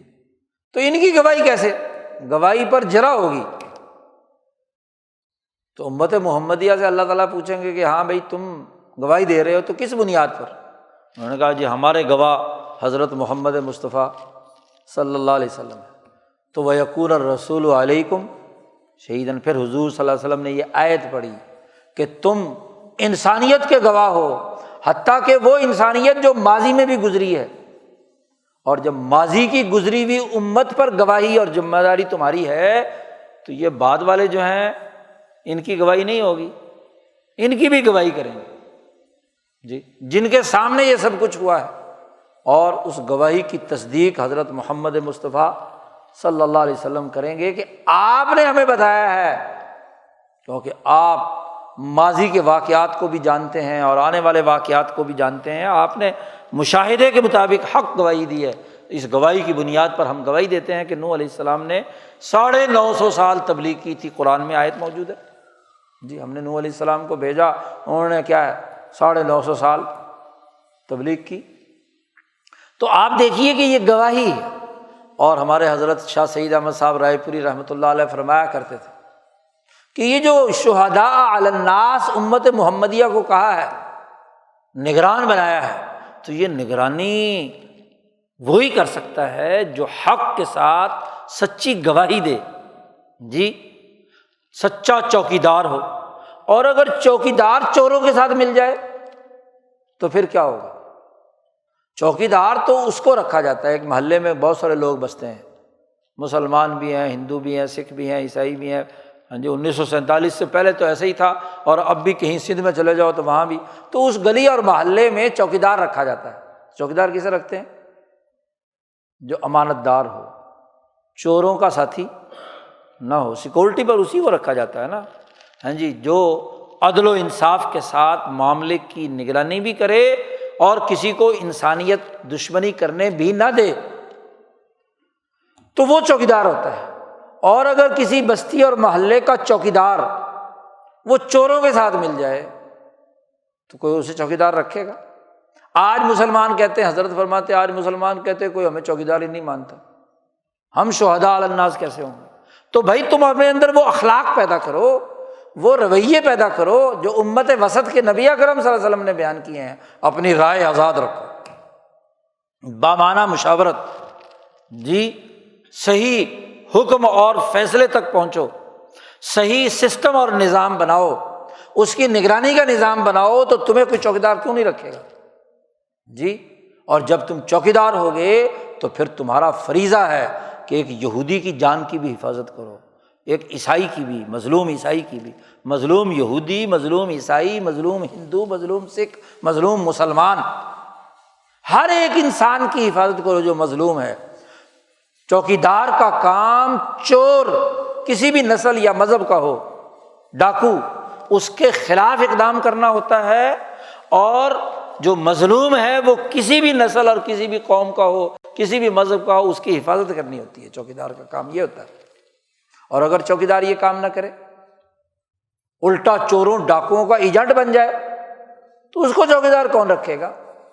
آج تم اس لیے چوکیدار نہیں ہو کہ تم نے اپنے اخلاق ختم کر دیے، قوموں کی آزادی اور حریت کے جو طریقہ کار تھے وہ تم نے ختم کر دیے۔ تو چوکیدار بننے کے لیے، شہداء علی الناس بننے کے لیے انسانیت کا غمخوار ہونا ضروری ہے، جو امام انسانیت ابراہیم علیہ السلام نے اختیار کیا تھا، جو ہاں جی تمام انبیاء کے امام نبی الانبیاء حضرت محمد مصطفیٰ صلی اللہ علیہ وسلم نے انسانیت کے لیے نظام دیا تھا۔ تمہیں تو وہ اخلاق پیدا کرنے ہیں، اور اگر وہ نہیں ہے تو جھوٹے کو کون چوکیدار رکھے؟ یہ عجیب چوکیداری ہے کہ ظالم اور مظلوم میں لڑائی ہو رہی ہے، اور آج مسلمان ملک سارے کے سارے کس کے ساتھ ہیں؟ ظالم کے ساتھ۔ ظالم دھمکیاں لگا رہا ہے، ہاں جی، اور اگر کوئی ہاں جی بڑھ کے ان کے خلاف لگائے بھی یا کوئی اقدام کرے، ساری دنیا کو پتہ ہے کہ ظلم ڈھا رہا ہے کون؟ بدماش یورپین، وہ طاقتیں کہ جو دنیا میں امن کو ختم کر کے جنگ کے نام پر ہاں جی تمام چیزیں کھاتے ہیں، وسائل لوٹتے ہیں، علاقوں پر قبضہ کرتے ہیں۔ جنگ جن کی وجہ سے ہو رہی ہے ان کی حمایت میں ماشاءاللہ مسلمان، یعنی جو چوکیدار تھا وہ مسلمانوں کا چوکیدار تھا انسانیت کا، وہ ظالم کے ساتھ مل گیا، اس کا اعلی کار بن گیا۔ اس سے بڑی خرابی کی اور بات کیا ہوگی؟ اور مذہب کا جو کردار تھا، جو جامعیت کے ساتھ، حریت پسندی کے ساتھ انسانیت کی حفاظت کا تھا، وہ چھوڑ دیا۔ یہ زوال کی سب سے بڑی وجہ ہے۔ اگر ہم اپنی قومی زندگی اور بین الاقوامی زندگی کو بہتر بنانا چاہتے ہیں تو ہمیں دین کے اس پورے نظام کو سوچنا ہوگا۔ اور ایک بات اور، حضرت اقدس شاہ سید احمد صاحب رائے پوری فرمایا کرتے تھے کہ اس وقت پوری دنیا ایک گلوبل ویلیج ہے، یہاں اپنی مسجد، اپنا شہر، اپنا ملک، اپنے ریجن کی بنیاد پر ہاں جی رائے قائم نہیں کی جا سکتی۔ رائے قائم کرنے، کسی حکم اور نتیجے تک پہنچنے، کسی ہاں جی نگرانی کے نظام تک پہنچنے کے لیے ضروری ہے کہ آپ کا ذہنی افق بین الاقوامی ہو، اقوام عالم کے حالات آپ کے سامنے ہوں کہ اس وقت دنیا کے عالمی حالات کیا ہیں۔ یہ جو آپ کے محلے میں کچھ ہو رہا ہے، آپ کی مسجد میں کچھ ہو رہا ہے، آپ کا مولوی کچھ کر رہا ہے، آپ کا کوئی سیاسی لیڈر کام کر رہا ہے، کوئی جماعت فیصلے کر رہی ہے، کوئی آپ کی بیوروکریسی حرکت کر رہی ہے، کوئی آپ کا جج کوئی کام کر رہا ہے، یہ آپ کے دانشور اور صحافی اور لفافہ بردار جو جھوٹے پروپیگنڈے کر رہے ہیں، یہ جو سارا کام ہو رہا ہے اس کا تعلق اس گلوبل ویلیج کے بین الاقوامی سسٹم کے ساتھ ہے۔ جب تک یہ بین الاقوامی سسٹم آپ کے سامنے نہیں ہوگا اس وقت تک آپ صحیح رائے قائم نہیں کر سکتے، اور جب رائے صحیح نہیں ہے تو بامعنی مشاورت بھی نہیں، اور بامعنی مشاورت نہیں تو آپ کا ڈیسیژن اور حکم اور فیصلہ بھی ناقص اور ادھورا ہے، پروپیگنڈے کا شکار ہے۔ اور پھر آپ کی حکومت بھی ایسی ہی ہے کیونکہ وہ بین الاقوامی تقاضوں کے متحد ہے۔ پھر آپ کا نگرانی کا نظام بھی، آپ کی مسجد بھی، آپ کے ادارے بھی، آپ کی عدالت بھی، وہ اس نظام کے ساتھ جڑی ہوئی ہے۔ تو مسلمان کا جب تک بین الاقوامی سیاسی شعور نہ ہو اس وقت تک وہ قومی حوالے سے بھی صحیح رائے قائم نہیں کر سکتا۔ اس لیے حضرت فرماتے تھے کہ نگرانی کے نظام میں بھی لازمی اور ضروری ہے، نگران نے نگرانی کرنے کے بعد رائے بھی قائم کرنی ہوتی ہے، مشاورت سے کسی نتیجے تک بھی پہنچنا ہوتا ہے، کسی نہ کسی حکم تک بھی آنا ہوتا ہے، اور پھر اس کے مطابق اپنی بساط کے مطابق اپنی تنظیمی صلاحیت بھی پیدا کرنی ہوتی ہے، اور اس کے مطابق نگرانی کا کام ہوگا۔ تمام چیزیں اس کے ساتھ مربوط ہیں۔ پتہ ہونی چاہیے کہ امریکہ میں کیا ہو رہا ہے، روس میں کیا ہو رہا ہے، چین میں کیا ہو رہا ہے، یوکرین میں کیا ہو رہا ہے، یورپ کیا کر رہا ہے، وینزویلا میں کیا ہو رہا ہے، لاطینی امریکہ میں کیا ہو رہا ہے، عرب میں کیا ہو رہا ہے، افریقہ میں کیا ہو رہا ہے، ادھر ایشیا پیسیفک میں کیا ہو رہا ہے۔ تمام چیزوں کی نگرانی کریں گے تو رائے صحیح بنے گی نا۔ یا تو خود نگرانی کریں، خود معلومات لیں، لیکن یا جن کی آپ کے اندر صلاحیت نہیں ہے تو جن کی اندر ہے ان کی اتباع کرنی پڑے گی۔ تو دیکھنے کی بڑی بنیادی بات ہے، آج مسلمان اس بین الاقوامی دنیا میں رہتا ہے تو بین الاقوامی کٹھ پتلیوں کو سمجھے بغیر صحیح فیصلہ نہیں ہو سکتا۔ دین کا غلبہ فرض ہے مسلمان پر، لیظہرہ علی الدین کلہ، اور اس فرضیت کی ادا کرنے کے لیے بین الاقوامی سیاسی مناظر کی بنیاد پر صحیح رائے قائم کرنا، اور اگر صحیح رائے قائم نہیں کر سکتے تو غلط رائے کے اعلی کار بننے سے اپنے آپ کو بچانے کے لیے بھی ضروری ہے کہ اس تمام کا تجزیہ کیا جائے، ورنہ تو بکر و فریب کے اس جال میں پھنس کر سینکڑوں ہیں جو استعمال ہو چکے ہیں، اور مسلمان تو ماشاءاللہ پچھلے 75-100 سالوں سے، اور یہاں کا مذہبی طبقہ خاص طور پر استعمال ہی ہوتا آ رہا ہے۔ مذہب کے دیوانے، وہ مسجد، وہ مرکز دارالعلوم دیوبند جس کے اندر عقل و شعور والے شیخ الہند تھے، جہاں مولانا سید حسین احمد مدنی تھے، عبید اللہ سندھی تھے، مفتی کفایت اللہ تھے، اس مسجد کے اندر اگر 1945-46 میں نقب لگا کر وہاں کے مذہبی طبقے کو استعمال کر لیا گیا اس ہندوستان کے بکھرے کرنے کے لیے، تو پھر 75 سالوں سے یہی ڈرامہ رچایا جا رہا ہے، اسلام کو خطرہ، اسلام کو خطرہ، اسلام کے خطرے کے نام پر مذہب کی نگرانی کے نظام کو توڑ دینا اور صحیح اور درست رائے قائم نہ ہونے دینا سب سے بڑا فتنہ اس دور کا یہ ہے۔ اس فتنے سے نجات کا ایک ہی راستہ ہے کہ دین اسلام کی ان سچی تعلیمات کو اجتماعیت کے نقطہ نظر سے سمجھ کر باشعور ہونے کا ثبوت دیا جائے، ایک ایسا شعور جو صحیح اور مستحکم رائے کی بنیاد پر ہو، اور ایک ایسا عمل جو ایک شعور کی اساس پر منظم اور تنظیمی ذمہ داریوں کے ساتھ آگے بڑھنے کا ہو۔ اللہ تعالیٰ ہم اس دین اسلام کی جامعیت کے نظام کو سمجھنے اور اس کے مطابق رائے قائم کرنے اور عملی جد و جہد کرنے کی توفیق عطا فرمائے۔ وآخر دعوانا الحمد للہ رب العالمین۔